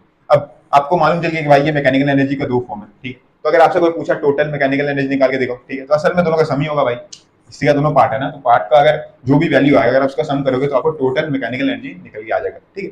अब बात करते हैं हम लोग पोटेंशियल एनर्जी का। पोटेंशियल एनर्जी को कई बार हम लोग कैपिटल यू से भी डिनोट करते हैं, ठीक है। तो आपके न्यूमेरिकल्स वगैरह में कहीं कहीं कैपिटल यू लिखा रहेगा, तो आपको उसको पोटेंशियल एनर्जी मानना है, ठीक है। अब पोटेंशियल एनर्जी भी आपके फर्दर 2 पार्ट में डिवाइडेड है। पहला हमारा ग्रेविटेशनल पोटेंशियल एनर्जी, दूसरा हमारा इलास्टिक पोटेंशियल एनर्जी। अब आपको मालूम चल गया क्या होता है, ग्रेविटी वगैरह यूज होने वाला है, तो अच्छे समझते हैं, ठीक। अब देखो gravitational potential energy, the potential energy possessed by the body due to the force of attraction of the earth on it, sorry, ठीक है। अगर आपको पता है हर एक बॉडी के पास, हर एक बॉडी पर ग्रेविटी, मतलब जो हमारा अर्थ है वो एक अट्रैक्शन का पुल लगाता है, ठीक है, उसी अट्रैक्शन का पुल का नाम हम लोग ग्रेविटी देते हैं, ठीक है। जो अट्रैक्शन का पुल के कारण उसके पास एनर्जी रहेगा ना, हम लोग उसी एनर्जी को कहेंगे ग्रेविटेशनल पोटेंशियल एनर्जी, ठीक है। अब आपको पता है, ये मान लीजिए आपका अर्थ है, ठीक है, अर्थ का डायग्राम थोड़ा खराब बना रहे हैं तो कोई बुरा नहीं मानेगा।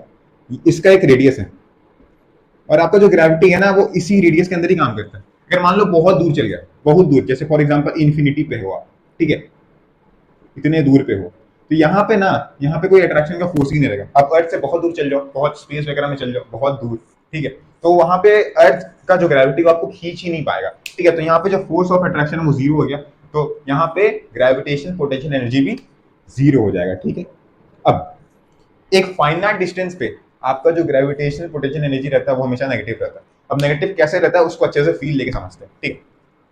अब जैसे मान लो ये जीरो है, ठीक, मतलब यहाँ पे इन्फिनिटी पे जीरो, तो आपको पता है कोई भी पॉइंट पे, कोई भी पॉइंट पे आपको अगर ग्रेविटेशनल पोटेंशियल एनर्जी निकालना है तो हम लोग उसको ऐसे डिफाइन किए कि आपका जो भी वर्क डन लगेगा उस ऑब्जेक्ट को, कोई भी बॉडी को इन्फिनिटी से लेके उस पॉइंट तक लाने में जो वर्क डन लग रहा है उसी वर्क डन को कहते हैं हम लोग ग्रेविटेशनल पोटेंशियल एनर्जी, ठीक है। आपको पता है आपका इन्फिनिटी पे जीरो है, ठीक है, अगर आप उसको और भीतर या फिर अंदर डालोगे ना तो वो कम आता जाएगा, आपका पोटेंशियल एनर्जी डिक्रीज करता जाएगा। डिक्रीज कर रहा मतलब कम हो रहा है, कम हो रहा मतलब नेगेटिव वैल्यू आ रहा है आपका, ठीक है। तो कोई भी फाइनाइट डिस्टेंस के अंदर अर्थ का एक जो रेडियस है वहां पे आपका ग्रेविटेशनल पोटेंशियल एनर्जी जीरो आता है। अगर अभी समझ नहीं आया तो एक और आपके पास एग्जांपल है, जैसे मान लो ये कुआं, ठीक है, लेट से यहाँ तक ही इतना ही बड़ा कुआं है, ठीक है। अब यहाँ पे जो ये है ना ग्राउंड लेवल, ग्राउंड लेवल मान लो इसका हाइट हम लोग जीरो मान लिए। अब अगर हम मान लो इसके नीचे नीचे जाएंगे तो हम लोग इसको क्या बोलेंगे, नेगेटिव हाइट, यहाँ भाई नीचे जा रहे हैं, ठीक है, और गहराई में जा रहे हैं तो हम लोग इसको नेगेटिव और नेगेटिव, ठीक है। मान लो अगर हम लोग यहाँ नीचे आ गए इसको बोलेंगे बहुत ज्यादा नेगेटिव। जैसे मान लो अगर ये 25 नेगेटिव होगा तो मान लो ये 40 नेगेटिव, मतलब ऊपर का वैल्यूज कम होगा, ठीक है। अब ये भी समझ नहीं आया, एक और समझाते हैं। मान लो आपका बैंक में अकाउंट है 0 रुपया, ठीक है। अब आपका बॉडी तो यहाँ पे इन्फिनिटी पे है, क्या बोले ग्रेविटेशनल पोटेंशियल क्या होता है, आपका जो वर्क डन लग रहा है वो बॉडी को इन्फिनिटी से लेके उस पॉइंट तक लेके आने में उसी वर्क डन को हम कहते हैं ग्रेविटेशनल पोटेंशियल एनर्जी, ठीक है। तो आपके पास एनर्जी कुछ है नहीं, बट आपको एनर्जी स्पेंड करना है ताकि आप आ सको, है ना। अरे वर्क डन करना है ना भाई, उस पर नहीं समझ आ रहा। अगर अब भी समझ नहीं आ रहा तो समझो आपके बैंक में अकाउंट में है ₹0, ठीक है, और यहाँ पे जो आपका ग्रेविटेशनल पोटेंशियल एनर्जी था जीरो, ठीक है। अब यहाँ पे आप जैसे जैसे अंदर आ रहे हो आपका पोटेंशियल एनर्जी डिक्रीज करता जा रहा है, डिक्रीज करता जा रहा है मतलब कम होता जा रहा है, कम होता जा रहा है मतलब आप कहीं ना कहीं इसको खर्च कर रहे हो। कहाँ खर्च कर रहे हो, वर्क डन, एनर्जी, एनर्जी को ही ना आप उसको फॉर्म में चेंज करते हो कि भाई एनर्जी जितना आपके पास है आप उसको वर्क डन के फॉर्म में चेंज कर सकते हो, ठीक है। कैपेसिटी टू डू वर्क, आप इतनी ही क्षमता आपके पास वर्क डन करने का, ठीक है। तो आप इसमें और स्पेंड करते हो, आपके पास पैसा है ही नहीं फिर भी आप खर्च करते जा रहे हो, मतलब आप उधार वगैरह लेके कर रहे हो ना, मतलब मान लो आपके पास पैसा है ही नहीं, जीरो, आप किसी से लोन वगैरह लेके कर रहे हो तो आपका इनिशियली मान लो कुछ नेगेटिव में वैल्यू चल जाएगा, ठीक है। मान लो -50, आपने 50 रुपये उधार ही लिया तो माइनस में चल गया ना, बस वही चीज है भाई, ठीक है। अब हम लोग जो भी कैलकुलेट करते हैं ना ग्रेविटेशनल पोटेंशियल एनर्जी, वो ऐसे नेगेटिव वगैरह पे नहीं करते हम लोग, उसका एक इजी मेथड, इजी तरीका ऐसा मान लो, ठीक है, हम लोग वो निकाल लिए। अब वो क्या है समझाते हैं आपको। हम लोग मान लिए हैं, मतलब हम लोग जब भी ग्रेविटेशनल पोटेंशियल एनर्जी निकालते हैं ना हम लोग हमेशा डिफरेंस निकालते हैं। डिफरेंस मतलब कि आपका गेन इन पोटेंशियल एनर्जी कितना हो। आपसे हमेशा क्वेश्चन में ही पूछेगा भैया गेन इन पोटेंशियल एनर्जी कितना हो, ठीक है। उसके लिए हम लोग क्या करते हैं ना, हम लोग मान लिए कि मान लो ग्राउंड लेवल, एकदम ग्राउंड लेवल, यहाँ पे पोटेंशियल एनर्जी हम लोग इसको जीरो मान लेते हैं, ठीक है। यहाँ पे पोटेंशियल एनर्जी कितना हो गया, जीरो। अब यहाँ से मान लो आप कुछ h हाइट पे चल गए बॉडी को लेके, ठीक है, h हाइट पर लेके चल गए, ठीक है। तो इस बॉडी का जो पोटेंशियल एनर्जी होगा वो होगा mg इंटू एच। अब mg है आपका फोर्स, ये है आपका डिस्टेंस या फिर डिस्प्लेसमेंट जो कह लो, ठीक है। तो f इंटू एस कह सकते हो, ठीक है। नहीं समझ आया हटाओ, सिंपल फॉर्मूला याद रखो कि आपका mgh होता है, अगर आप बॉडी मतलब ग्राउंड से h डिस्टेंस जितना ऊपर जाते रहोगे, अगर मान लो आप इतना ही ऊपर गए और ये था आपका h/3 तो ये हो जाएगा आपका mg इंटू h/3, ये आपका पोटेंशियल एनर्जी किस पॉइंट का है, ठीक है। तो हम लोग हमेशा गेन इन पोटेंशियल एनर्जी निकालते हैं, ठीक है। असल में क्या होगा ना, ये जितना भी लोग वैल्यू निकाले ना, अगर एट अ पॉइंट निकालेंगे तो ये नेगेटिव आएगा, ठीक है। मान लो ये कुछ नेगेटिव आया, ये मान लो -50 आया, तो ये आएगा हमारा -70, मतलब इससे और ज्यादा बड़ा वैल्यू, बड़ा में नेगेटिव। और जैसे जैसे ऊपर आएंगे ना तो आपका नेगेटिव घटते रहेगा, मान लो और ऊपर गए और ऊपर गए, मान लो बहुत ऊपर चल गए, मान लो 2h चल गए तो आपका और नेगेटिव कम होता रहेगा, मान लो 20 नेगेटिव हो गया। ऐसे करते करते करते आप जैसे इंफिनिटी पे जाओगे आपका जो ग्रेविटेशनल पोटेंशियल एनर्जी है वो जीरो हो जाए। ठीक, तो आपको उसका कैलकुलेशन मालूम चल गया। ठीक है, तो कभी भी आपसे पूछा जाएगा भैया कोई भी एक पॉइंट पे आपको पोटेंशियल एनर्जी निकालना है, ग्रेविटेशनल पोटेंशियल एनर्जी निकालना है, तो हमेशा आप गेन निकालते हो। तो सिंपल उसका फॉर्मूला है U is equal to mgh। m है आपका मास, g है आपका एक्सेलरेशन ड्यू टू ग्रेविटी, और h है आपका हाइट। ठीक है, सिंपल।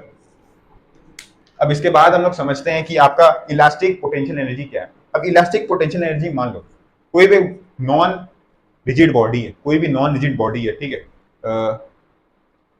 थोड़ा ऐसे समझाते हैं। मान लो कोई भी नॉन रिजिड बॉडी है, ठीक है, आप उसमें एक्सटर्नल फोर्स लगाते हो, आप एक्सटर्नल वर्क डन करते हो उसका शेप को चेंज करने के लिए। ठीक है, तो जैसे आप शेप को चेंज करते हो ना, वो वापस से अपने, जैसे आप अपना जो भी फोर्स ऐसे हटाए वो वापस अपने शेप में आया था। मान लो रबर बैंड है, आपने उसे स्ट्रेच किया, पूरा खींचा, ठीक है, आपने जैसे ही छोड़ा वो अपने ओरिजिनल फॉर्म में आया था। अब वो कैसे होता है, असल में होता क्या ना, हम लोग जो भी external force, external work done उसमें करते हैं, ऐसे खींच के उसको लंबा करने में, उसका शेप चेंज करने में, तो असल में क्या होता है, जब हम लोग वर्क डन करते हैं ना, वो वर्क डन उस बॉडी के अंदर स्टोर हो जाता है। ठीक है, एनर्जी के फॉर्म में स्टोर हो जाता है कि जैसे हम लोग अपना जो फोर्स होता है वो हटाते हैं, तो वो अपने उसी एनर्जी को यूज करके अपने ओरिजिनल फॉर्म में आया था। और वो जो एनर्जी स्टोर करके अपने पास रखना, हम लोग उसी को कहते हैं इलास्टिक पोटेंशियल एनर्जी। सिंपल। अब बात करते हैं हम लोग काइनेटिक एनर्जी के बारे में। काइनेटिक एनर्जी का ये मतलब होता है कोई भी एक मूविंग बॉडी अपने मोशन के कारण जो उसके पास एनर्जी रहता है, हम लोग उसी एनर्जी को कहते हैं काइनेटिक एनर्जी। यहाँ पे हमारा एक उसका स्टेटमेंट भी लिखा हुआ है कि energy possessed by the body due to its state motion. ठीक है, सिंपल। अब काइनेटिक एनर्जी को कैलकुलेट करने के लिए हमारे पास एक थ्योरी है। वो थ्योरी ये कहता है कि कोई भी एक मूविंग बॉडी जितना कितना वर्क कर सकता है रेस्ट करने से पहले, ठीक है, जितना वो वर्क कर सकता है हम लोग उसी को डिफाइन करते हैं काइनेटिक एनर्जी से। ठीक है, अब जो उसका फॉर्मूला है वो भी इसी थ्योरी से ड्राइव होता है। ठीक है, यहाँ पे हम स्टेटमेंट लिखे, आप उसको रीड कर लेना। पहले हम आपको वो मतलब जो फॉर्मूला है वो कैसे आता है वो समझा देते हैं। ठीक है, क्या बोला है कि कोई भी मूविंग बॉडी है वो कितना वर्क कर सकता है रेस्ट से आने से पहले, उसी वर्क को हम लोग कहते हैं कि भाई इसके पास इतना काइनेटिक एनर्जी है। ठीक है, तो क्या बोल रहे हैं कि एक बॉडी है, मान लो बॉडी का मान लो मास m है। ठीक है, बॉडी कुछ v वेलोसिटी के साथ आगे बढ़ रहा है। ठीक है, अब हम क्या बोले कि बॉडी रेस्ट में आने से पहले कितना वर्क डन कर सकता है, और उसी वो जो जितना वर्क डन करेगा उसी को हम लोग कहेंगे कि भाई इतना इसका काइनेटिक एनर्जी था। ठीक है, अब ये क्या कहते हैं, रेस्ट में कैसे आएगा, हम फोर्स किस तरफ लगाए, अगर मान लीजिए हम फोर्स इस तरफ लगाएंगे तो क्या ये बॉडी रुकेगा, ये बॉडी इस डायरेक्शन में मूव कर रहा था, हम इसी डायरेक्शन में फोर्स लगाते तो नहीं भैया नहीं रुकेगा, ये उल्टा इसको और सपोर्ट मिल जाएगा और ये तेजी जाने लगेगा। तो इसको अल्टीमेटली रेस्ट में रोकने से पहले हमको इस डायरेक्शन में फोर्स लगाना पड़ेगा। हम कलर बदल रहे ताकि आपको समझ आए। हम इस डायरेक्शन में एक फोर्स लगाते हैं, कॉन्स्टेंट फोर्स लगाते हैं। ठीक है, अब इस तरह फोर्स लगाएंगे मतलब ये धीरे धीरे आके रुकेगा। ठीक है, अब बॉडी एक्सेलरेट नहीं करेगा इस फोर्स के कारण, बॉडी डी एक्सेलरेट करेगा मतलब रिटार्डेशन होगा यहाँ पे। ठीक है, अब ये जो फोर्स है, फोर्स के कारण जितना वर्क डन होगा, उसको रोकने के लिए जितना वर्क डन लगेगा, अल्टीमेटली वही तो वर्क डन होगा, ये कर पाता। मतलब इसके पास कितना क्षमता था वर्क डन करने का, जितना हम लोग को ऑपोजिट डायरेक्शन में लगाना पड़ रहा है उतना ही इसके पास एनर्जी था, उतना ही ये वर्क डन कर सकता था। ठीक है, बस हम लोग वो उल्टा डायरेक्शन वाला जो वर्क डन अगर हम लोग उसको निकाल लेते कि भाई इतना हम लोग को वर्क डन करना पड़ रहा है इस बॉडी को रोकने के लिए, उतना ही वर्क डन इसके पास है। मतलब तभी ना जाके दोनों माइनस हो जा रहा है, दोनों आपस में कैंसिल आउट हो रहा है, तब जाके वो बॉडी इनिशियली मतलब फाइनली रेस्ट में आगे रुक जा रहा है। ठीक है, तो अब इसको चलिए प्रूव करते हैं। ठीक है, अब हमारे पास force is equal to M A एक फॉर्मूला है। ठीक है, अब बॉडी क्या बोले एक्सेलरेट नहीं करेगा क्योंकि हम लोग ऑपोजिट डायरेक्शन में फोर्स लगाए, तो बॉडी डी एक्सेलरेट करेगा। तो हम लोग यहाँ रिटार्डेशन का मतलब होता है कि आप यहाँ पे नेगेटिव का सिंगल लगाओ एक्सेलरेशन के आगे, मतलब एक के आगे लगा लो। ठीक है, अब ये बॉडी में हम कांस्टेंट फोर्स लगा रहे हैं, मतलब कि आपका यहाँ पे एक्सेलरेशन जो रहेगा वो भी यूनिफॉर्म रहेगा। तो हम लोग यहाँ पे वो जो 3 इक्वेशन है उसको यूज कर सकते हैं, उसमें से एक इक्वेशन हम जरूर से यूज करेंगे। मान लो ये जो बॉडी है वो कुछ दूरी तक चला, ठीक है, और वो बाद में जाके रुक गया, और उसी डिस्टेंस को हम मान ले रहे हैं s। ठीक है, मान लो यहाँ पे आके बॉडी रुक गया, रेस्ट पे आके रुक गया, और ये डिस्टेंस को मान ले s। ठीक है, तो आपका वर्क डन कैसे निकलता है, वर्क डन का फॉर्मूला क्या होता है, F इंटू एस। अपने पास फोर्स है, फोर्स क्या है, ये है एम ए इंटू एस, तो अपने को निकालना पड़ेगा। ठीक है, अब s लिख के तो अपने पास फॉर्मूला नहीं आएगा, s निकालते हैं। वो इक्वेशन है ना अपने पास, ये तो सब पढ़े होंगे 9th क्लास में, v is equal to u square plus 2as। ठीक है, अब इसी को अपना ये दोनों सेम सेम लग रहा है, u v square is equal to u square plus 2as। ठीक है, अब इसी इक्वेशन में रखना क्योंकि यहाँ पे यूनिफॉर्म एक्सेलरेशन मतलब डी एक्सेलरेट हो रहा है। ठीक है, अब यहाँ पे v क्या है, v मतलब फाइनल वेलोसिटी, फाइनली क्या हो रहा है, आके रुक जा रहा है, रुक जा रहा मतलब जीरो। ओके, अब ये ये कोई v वेलोसिटी के साथ घूम रहा है तो ये वाला टर्म हम लोग यूज करेंगे यहाँ पे v square plus 2as, plus नहीं लेंगे, यहाँ पे हम लोग लेंगे माइनस। क्यों? क्योंकि हम बोले यहाँ पे रिटार्डेशन हो रहा है तो हम लोग नेगेटिव सिंबल का यूज करेंगे। ठीक है, अब इसको फर्दर सिंप्लीफाई करो। 2as, यहाँ पे अपने को s वाला, सॉरी v स्क्वायर, s वाला वैल्यू चाहिए, v स्क्वायर अपॉन 2a। यहाँ पे अपने पास डिस्प्लेसमेंट आ गया, s आ गया। अब इसी को पुट कर दो इस तरफ। यहाँ पे मैक्स क्यों लिखा हुआ है? ये मैक्स नहीं है, ये है मल्टीप्लाई। ओके, अब यहाँ पे s का जो वैल्यू है क्या आया? v square upon 2a। अब यहाँ से ये a कैंसिल आउट हो गया। इनिशियली हमारे पास आ गया m v स्क्वायर अपॉन 2, और जिसको हम लोग कह सकते हैं हाफ m v स्क्वायर। और यही होता है काइनेटिक एनर्जी का फॉर्मूला। आप यहाँ पे लिख भी सकते हो, इसको कहते हैं हम लोग हाफ m v स्क्वायर। ये आपका काइनेटिक एनर्जी का फॉर्मूला है। ठीक है, इसको याद कर लेना। अब आप इसमें फर्दर और मैनिपुलेशन करके निकाल सकते हैं एक और बहुत इंपॉर्टेंट रिलेशन। अगर आपको इसको नोट करना है तो नोट कर लो, हम आपको एक बहुत बेहतरीन रिलेशन आपको दिखाते हैं मोमेंटम के साथ। ठीक, नोट कर लिया? अब मिटा देते हैं। ठीक है, अब आपको सबको पता है मोमेंटम क्या होता है। मोमेंटम का फॉर्मूला क्या होता है बताओ? मोमेंटम का फॉर्मूला होता है P is equal to mass into velocity. Okay, और काइनेटिक एनर्जी का हम लोग अभी निकाले, वो होता है हाफ m v स्क्वायर। तो आप ना इसको मैनिपुलेट करके मतलब फॉर्मूला इधर उधर कर सकते हो। वो कैसे बताओ?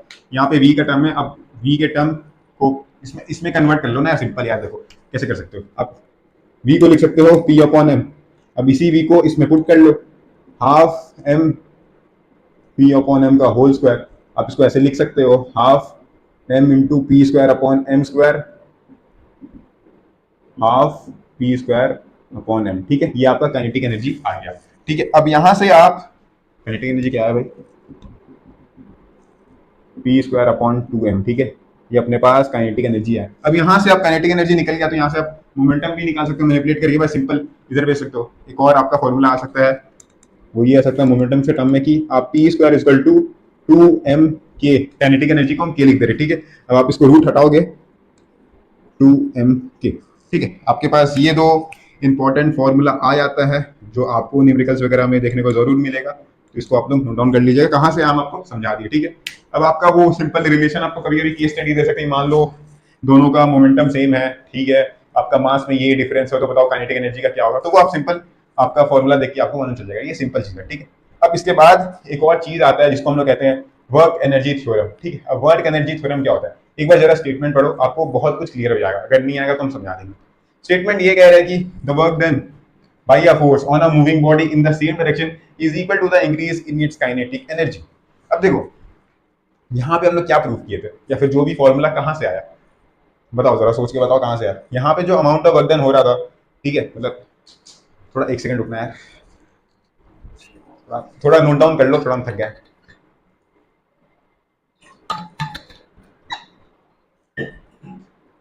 यहाँ पे हम लोग क्या निकाल रहे थे? हम लोग यहाँ पे भी असल में चेंज इन काइनेटिक एनर्जी निकाले थे। ठीक है, यहाँ पे हमारा इंक्रीज होगा क्योंकि मान लो हम लोग सेम ही डायरेक्शन में फोर्स, यहाँ पे हम लोग क्या लगा रहे थे? यहाँ पे हम लोग बॉडी अगर इस डायरेक्शन में वेलोसिटी मतलब इस डायरेक्शन में जा रहा था, ठीक है, तो हम लोग इसको उल्टे डायरेक्शन में लगाए थे फोर्स ताकि ये बॉडी आके रुके। ठीक है, तो मान लो इसके पास कुछ अमाउंट में काइनेटिक एनर्जी था, वही ना हम लोग को कैलकुलेट की कि भाई फाइनली जाके जब वो जीरो हो जाएगा काइनेटिक एनर्जी, तब जाके हम लोग इसका डिफरेंस निकाल लिया। और यहाँ पे वर्क एनर्जी थ्योरम भी यही कहता है कि आप उसका डिफरेंस निकालो। ठीक है, यहाँ पे जो लिखा हुआ ना increase in its kinetic energy, वो तो जाहिर सा बात है कि यार अगर फोर्स उसी डायरेक्शन में लगाओगे तो आपका काइनेटिक एनर्जी राइज करेगा, मतलब आपका जो बॉडी है वो स्पीड अप हो जाएगा, एक्सीलरेट हो जाएगा। ठीक है, यहाँ पे वैसा नहीं था। तो आप सिंपल ऐसा समझ सकते हो कि आपका जो बॉडी है, इतना समझो, ये सब भूल जाओ, इतना समझो, वो एक बॉडी है। ठीक है, अगर वो मोशन कर रहा है, ठीक है, अगर आप फोर्स लगा रहे हो, कहीं भी फोर्स लगा रहे हो, तो अगर आपको निकालना कि फोर्स के कारण कितना वर्क हुआ है, तो आप simply change in its kinetic energy निकाल लो, आपको उसका वर्क डन मिल जाएगी। भाई ये फोर्स के कारण कितना आपका वर्क डन हुआ है। और यहाँ पे इंक्रीज हो रहा है क्योंकि हम लोग उसी डायरेक्शन में लगा रहे हैं, और यहाँ पे डिक्रीज हुआ था क्योंकि हम लोग उल्टे डायरेक्शन लगा रहे हैं। तो आप सिंपल समझो कि भाई चेंज होगा जो काइनेटिक एनर्जी में ना, वही इक्वल होगा आपका ना, आपका जो फोर्स लगाओगे ना उसका वर्क डन का। ठीक है, अब इसको प्रूव करके भी हम दिखा देते कैसे होता है। ठीक है, हम क्या बोले कि ये एक बॉडी है m, बॉडी बड़ा बन गया, बॉडी छोटा कर देते हैं काट के। ठीक है, अब ये इस डायरेक्शन में जा रहा है। ठीक है, अब हम इसी डायरेक्शन लगा दिए फोर्स, तो ये बॉडी एक्सेलरेट कर जाएगा इसी डायरेक्शन में, ये बॉडी एक्सेलरेट करेगा। ठीक है, रिटार्ड नहीं करेगा, तो हम लोग यहाँ पॉजिटिव सिंबल ही लेंगे जो कि हमारा है a। ठीक है, प्लस ही लेंगे। ठीक है, अब यहाँ पे सिंपल वही वर्क डन निकालना ना। वर्क का फॉर्मूला क्या होता है? Force into displacement. फोर्स अपने को पता है, आप यहाँ निकाले थे, force equal to M into A, यहाँ पे एम ए लिख दो इंटू, यहाँ पे फिर आपको वही फॉर्मूला यूज करना है। वो फॉर्मूला बहुत ज्यादा इंपॉर्टेंट है, फॉर्मूला बोल रहे sorry, equation V square equal to U square plus 2as। मेरा वी यू दोनों सेम लग रहा है तो हम यू को थोड़ा अलग से लिख देते हैं, ठीक है, आप समझ में आ रहा होगा। यहाँ पे भी यूनिफॉर्म आपको एस्केलेट करेगा तो आप इसमें ये वाला इक्वेशन यूज कर सकते हैं। अब देखो फाइनली आपका बॉडी रुक नहीं रहा है तो आप यहाँ पे जीरो नहीं डालोगे, ठीक है, यहाँ पे रुक रहा था इस वजह से हम जीरो डाले, ठीक है। तो यहाँ पे आप वी रहने दो कि मान लो ये यू वेलोसिटी के साथ जा रहा था, लास्ट में आके वी हो गया, यू ही रहने दो, ठीक है, प्लस 2as, अपने को s चाहिए, ठीक है। तो V square minus U square upon में 2a is equal to s। अपने को डिस्प्लेसमेंट मिल गया। अब इस डिस्प्लेसमेंट को उठा के यहाँ रख दो, ठीक है, यहाँ रख देते हैं, इसी कलर को रखते हैं, ठीक है।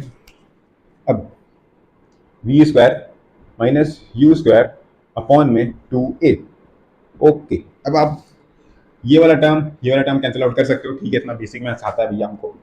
M V square minus M U square upon में 2। अब यहाँ से आप कॉमन ले सकते हो चीज़, यहाँ पे आप कॉमन क्या ले सकते हो, हाफ बाहर निकाल सकते हो, M V square minus U square. ये क्या है असल में, ये असल में क्या, अगर आप इसको और फर्दर भी और अगर आप तोड़ोगे ना तो ये कुछ ऐसा आ सकता है, half M V square minus half M U square.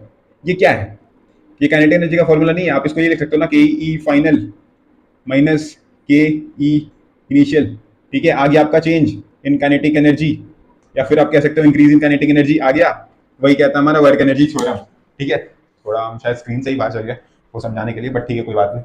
आपको यहाँ सिंपल यही समझना कि आपका जो वर्क डन होगा, जो मतलब जो आप फोर्स लगाओगे बॉडी में, कोई मूविंग बॉडी में आप फोर्स लगा रहे हो, उस फोर्स के कारण जो वर्क डन होगा वही इक्वल होगा आपका change in its kinetic energy, चाहे वो इंक्रीज करे या डिक्रीज करे, बात बराबर है, ठीक है। वहां सिर्फ इंक्रीज है, वर्क एनर्जी थ्योरम कहते हैं कि बस इंक्रीज, अगर वो सेम डायरेक्शन में जा रहा है तो वो मतलब इंक्रीज ही करेगा, सिंपल सा बात है। बट इन जनरल हम आपको समझा दें कि भैया जो भी चेंज आएगा उस फोर्स के कारण, ठीक है, जो भी चेंज आएगा उस वर्क के कारण, वो इक्वल होगा आपका change in its kinetic energy, मतलब काइनेटिक एनर्जी में जितना चेंज आएगा मतलब उतना वर्क डन किया है वो फोर्स, ठीक है, सिंपल।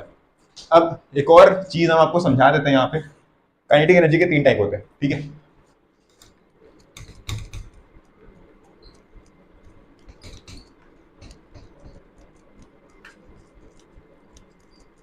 ठीक है, काइनेटिक एनर्जी के 3 टाइप होते हैं, 1 2 3। पहला है आपका ट्रांसलेशनल काइनेटिक एनर्जी, दूसरा हमारा है रोटेशनल काइनेटिक एनर्जी, तीसरा हमारा है क्या, वाइब्रेशनल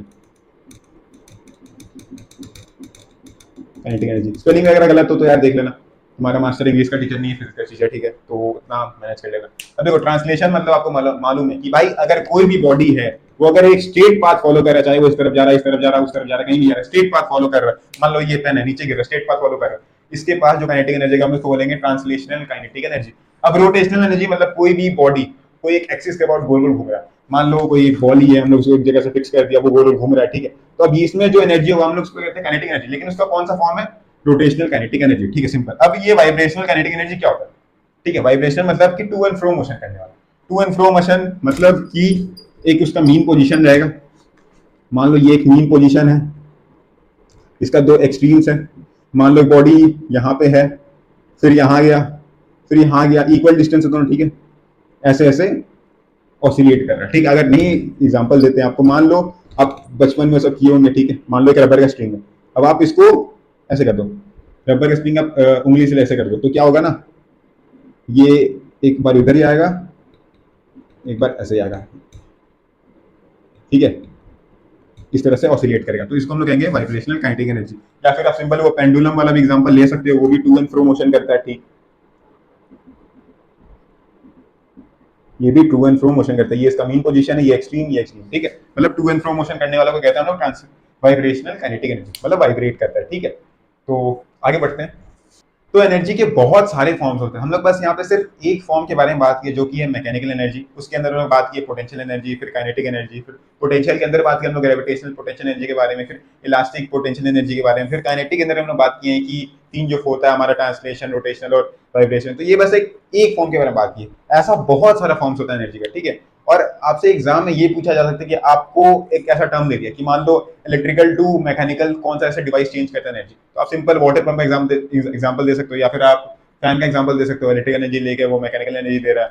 या फिर आप से भी ये पूछा जा सकता है कि आपका कोई ऐसा डिवाइस बताओ जो इलेक्ट्रिकल टू साउंड चेंज कर रहा है या फिर ट्रांसफर कर रहा है एनर्जी। तो आपका सिंपल जो आप जो फोन यूज कर रहे हो मुझे देखने के लिए, उसमें जो स्पीकर है वो वही कर रहा है, आपकी जो बैटरी का जो इलेक्ट्रिकल एनर्जी लेकर वो साउंड एनर्जी में कन्वर्ट कर रहा है। ठीक है, तो ऐसा बहुत सारा आपसे मतलब फॉर्म्स, मतलब इस फॉर्म से उस फॉर्म में चेंज हो रहा है, तो आप इसका एग्जांपल दो। ठीक है, तो आपका ये एकदम बेसिक कॉमन सेंस वाला क्वेश्चन हो जाता है, एकदम जो आप डे टू डे लाइफ में देखते हो ना, आप उससे रिलेट करके बता सकते हो। ठीक है, तो बिल्कुल आसान रहता है। हम इसमें इन डेप्थ जाके नहीं बता रहे कि भैया विंड एनर्जी क्या होता है। ठीक है, सबको पता भाई विंड एनर्जी मतलब रिलेटेड टू विंड, और विंड के कारण जो एनर्जी, मतलब सिंपल सा चीज है, इसमें इन डेप्थ जाने वाला कोई चीज नहीं है। आप सिंपल वो टर्म सुनोगे, आपको वो आता रहेगा, आप सिंपली उसका आंसर कर जाओगे। ठीक है, अब यहाँ पे दो चीज के बारे में हमको बात करना था। पहला कि आपका जितना भी बताया ना कि मान लीजिए काइनेटिक टू पोटेंशियल चेंज हो रहा है, फिर पोटेंशियल टू काइनेटिक चेंज हो रहा है। ठीक है, तो ये जो चेंज हो रहा है ना, हम बता रहे थे कि भाई टोटली चेंज हो रहा है, लेकिन असल में ऐसा नहीं होता। कहीं ना कहीं कुछ लॉसेस हो जाता है, चाहे वो एयर फ्रिक्शन के कारण हो गया, या फिर कहीं हम लोग कुछ मान लो काइनेटिक एनर्जी में पोटेंशियल चेंज होना रहा है, लेकिन वो कोई और दूसरे फॉर्म में एनर्जी में चेंज हो गया, जैसे मान लो हीट एनर्जी में चेंज हो गया। ठीक है, मतलब लाइट एनर्जी में चेंज हो गया, मतलब इधर उधर हीट डेसिपेट हो जाता है, मतलब हीट लॉस, मतलब हीट एनर्जी का लॉस हो जाता है इधर उधर। तो हम लोग उसको नेग्लेक्ट करके हम सारा चीज आपको समझाए थे। ठीक है, हम लोग समझे थे कि सारा एकदम आइडियल कंडीशन है, सब एकदम इजीली ट्रांसफर हो रहा है, पूरा ट्रांसफर हो रहा है, बट ऐसा इन जनरल होता नहीं है, कुछ ना कुछ लॉसेस हो जाते हैं। दूसरा एक और बात की, पोटेंशियल एनर्जी हमेशा काइनेटिक एनर्जी के फॉर्म में चेंज होगा, उसके बाद वो फर्दर कोई भी एनर्जी में चेंज होता है। ठीक है, पोटेंशियल एनर्जी हमेशा पहले काइनेटिक एनर्जी में चेंज होगा, उसके बाद ही वो दूसरे फॉर्म में चेंज हो सकता है। ऐसे पोटेंशियल कोई दूसरे फॉर्म में अचानक से चेंज नहीं हो सकता। ठीक है, तो अब हमारा जो आखिरी टॉपिक है वो है principle of conservation of energy. ये हम एनर्जी के एकदम स्टार्टिंग में बताए थे कि वो मनी वाला एग्जांपल से, कि देखिए आपका मनी जो है वो कांस्टेंट है, मतलब कंजर्व्ड है। ऐसा नहीं हो सकता कि आपका मतलब 5 था पूरा सम अचानक से 3 हो गया, नहीं, हमेशा 5 है तो 5 ही रहेगा। वो चेंज हो सकता है कि भाई 5 मेरे पास था, या फिर 2 मेरे पास था तो 1 मेरा दोस्त के पास था, मतलब 5 था, 2 मेरे पास है तो कोई मेरा दोस्त के पास 1 है, किसी के पास 2 है, टोटल 5 हुआ। या फिर मेरे पास ही 5 है, बाकी सबके पास 0 है, या फिर आपके पास 5, मतलब इस तरह से डिसिपेट हो सकता है, चेंज हो सकता है, फॉर्म चेंज हो सकता है। ठीक है, ट्रांसफर हो सकता है। ठीक है, हम ये सब समझाए थे। तो यहीं पे भी आपका एक फॉर्म से दूसरे फॉर्म में चेंज हो सकता है, लेकिन आपका एनर्जी ना तो आप बना सकते हो ना आप इसको डिस्ट्रॉय कर सकते हो, बस एक फॉर्म से दूसरे फॉर्म में चेंज कर सकते हो। यही हमारा principle of conservation of energy.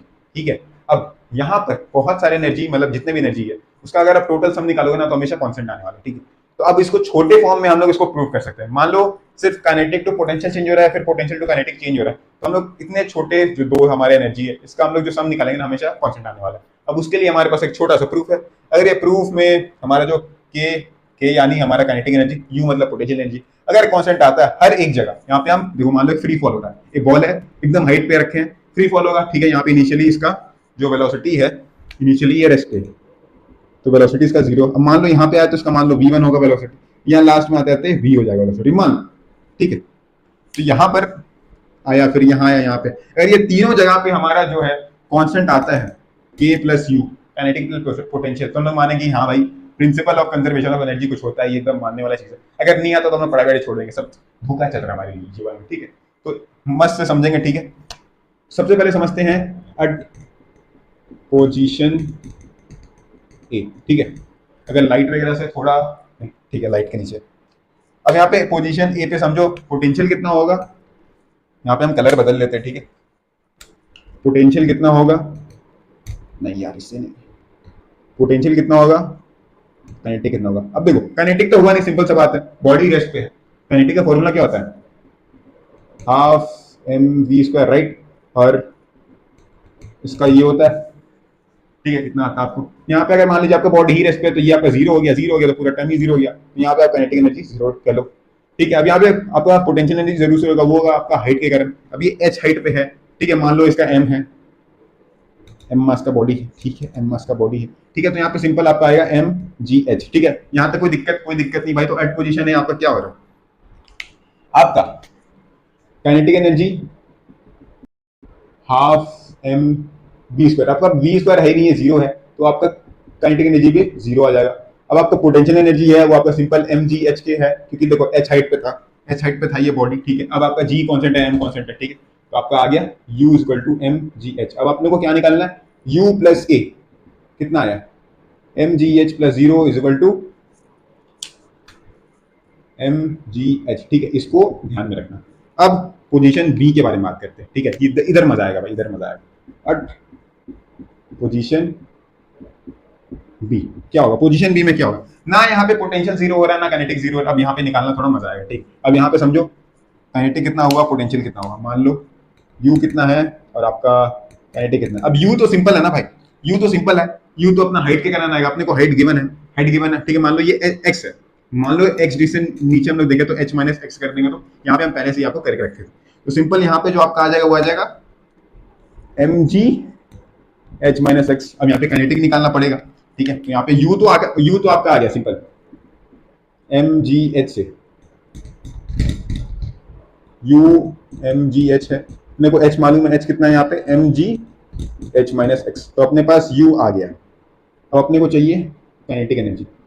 Kinetic energy का फॉर्मूला क्या है, हाफ एम वी स्क्वायर। अब एम अपने को मालूम है लेकिन वी नहीं मालूम है। वेलोसिटी कितना है, v1 है, v1 है, v1 है, ठीक है। v1 अब कैसे निकाला जाए, सिंपल जो पढ़े ना अपना तीन इक्वेशन, क्योंकि यहाँ पे यूनिफॉर्म एक्सीलरेशन है तो हम लोग इसको यूज कर सकते हैं। और वो क्या है, v square is equal to u square plus 2as, ठीक है। तो अपने को यहाँ से क्या चाहिए, वेलोसिटी चाहिए, ठीक है। तो यहाँ पे समझो आपका फाइनल वेलोसिटी जो है यही है, ठीक है। इनिशियल तो अपना जीरो था ना भैया, फाइनल अपना कुछ है v1 वेलोसिटी के साथ, इनिशियल तो अपना जीरो था, प्लस 2as है, ठीक है। अब यहाँ पे s क्या है, डिस्प्लेसमेंट है, कितना डिस्प्लेस किया, x किया, ठीक है। v1 square is equal to 2as कितना है आपका x है, ठीक है। तो ये आ गया आपका ये। तो अब इसको सॉल्व करो, हाफ m, इसकी जगह पूरा टर्म ये लिख सकते हो, 2ax लिख सकते हो, ठीक है। अब यहाँ से 2 कैंसिल आ गया, यहाँ पे आ गया max, ठीक है, राइट। अब इसको फर्दर आप सॉल्व कर सकते हो।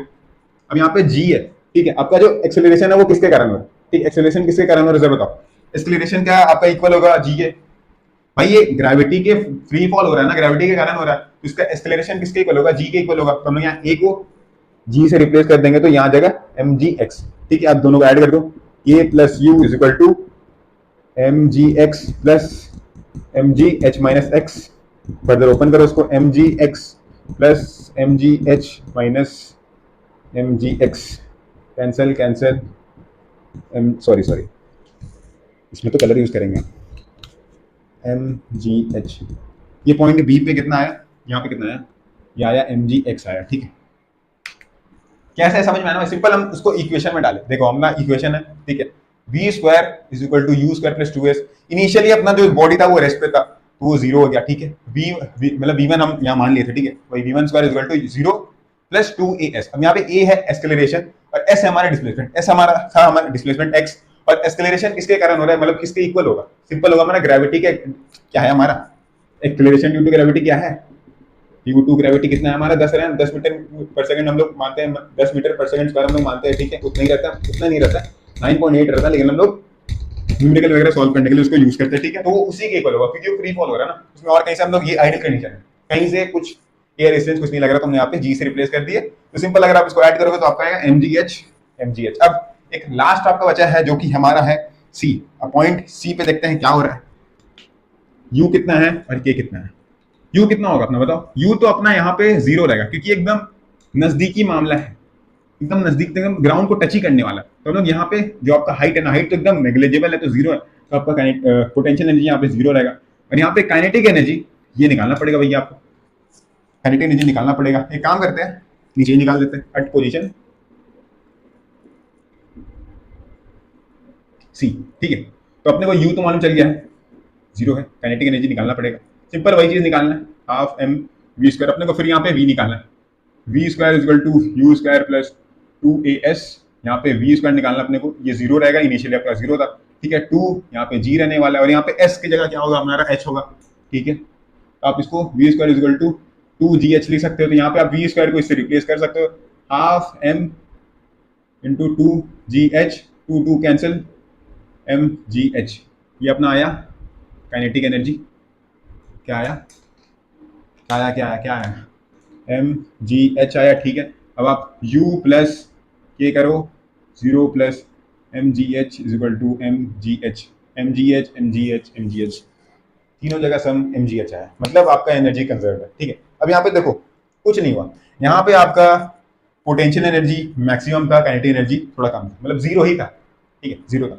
अब यहाँ पे बीच में कहीं आया तो आसपास दोनों इक्वल हुआ, ठीक है, इक्वल एक पॉइंट पे आता है, लेकिन मान लो कुछ काइनेटिक एनर्जी है, कुछ पोटेंशियल अभी भी, लेकिन जैसे ही वो ग्राउंड को टच करने से थोड़ा सा पहले रहता है ना, मतलब उसका हाइट वगैरह सब है ही नहीं कुछ, तो यहाँ पे पोटेंशियल उसका जीरो हो जाता है और पूरा कन्वर्ट हो जाता है, जो एनर्जी रहता है काइनेटिक में चेंज हो जाता है, ठीक है। यहाँ पे आपका काइनेटिक पूरा, यहाँ पे आपका पोटेंशियल के पास, यहाँ पे आपका पोटेंशियल एनर्जी पूरा मैक्स पे था और यहाँ पे आपका पोटेंशियल एकदम मिनिमम, मतलब जीरो ही है।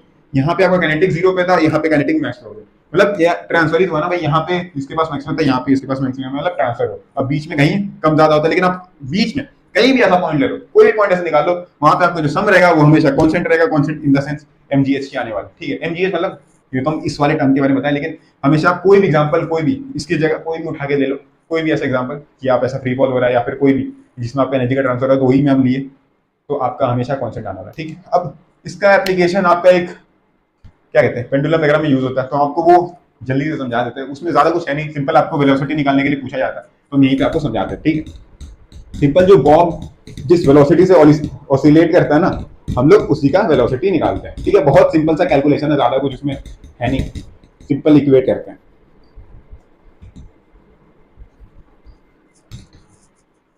आपको पता है, ये मान लो ये हमारा पेंडुलम है, ठीक है, ये इसमें इसमें ऑसिलेट कर रहा है, ठीक है, इस रेंज में ऑसिलेट कर रहा है, ठीक है। ये इसका है मीन पोजीशन, ये दोनों एक्सट्रीम है,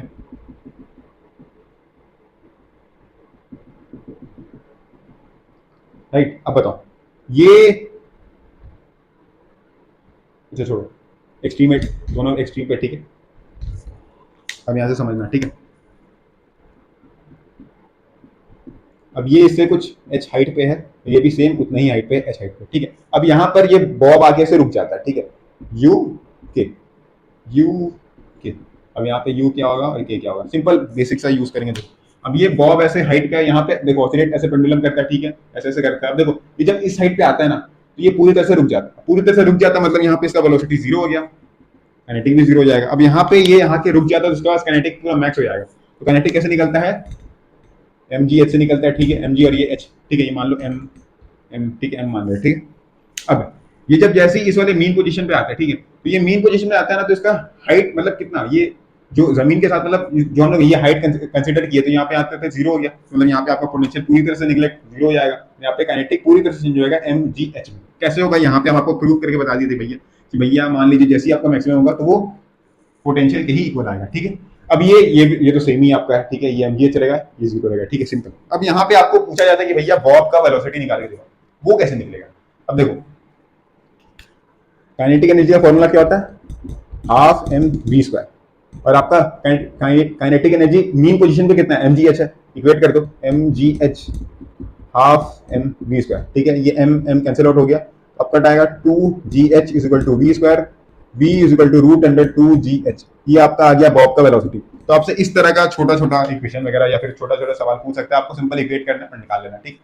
तो आज के लिए बस इतना ही, मिलते हैं आपसे अगले लेक्चर में। अगर आपको कोई भी डाउट होता है कोई भी सब्जेक्ट से रिलेटेड, तो हमारा टेलीग्राम ग्रुप बना हुआ है आपकी क्लास 10 के लिए, वो उसका लिंक आपको डिस्क्रिप्शन में मिल जाएगा, तो आप जाके उसमें डाउट वगैरह पूछ सकते हैं। और अगर आपको इस चैप्टर में कोई भी ऐसा टॉपिक या कोई भी ऐसा पॉइंट समझ में ना आए, तो आप कमेंट भी कर सकते हैं, मैं उसमें अलग से वीडियो डाल के आपको समझा दूंगा वो वाला कॉन्सेप्ट।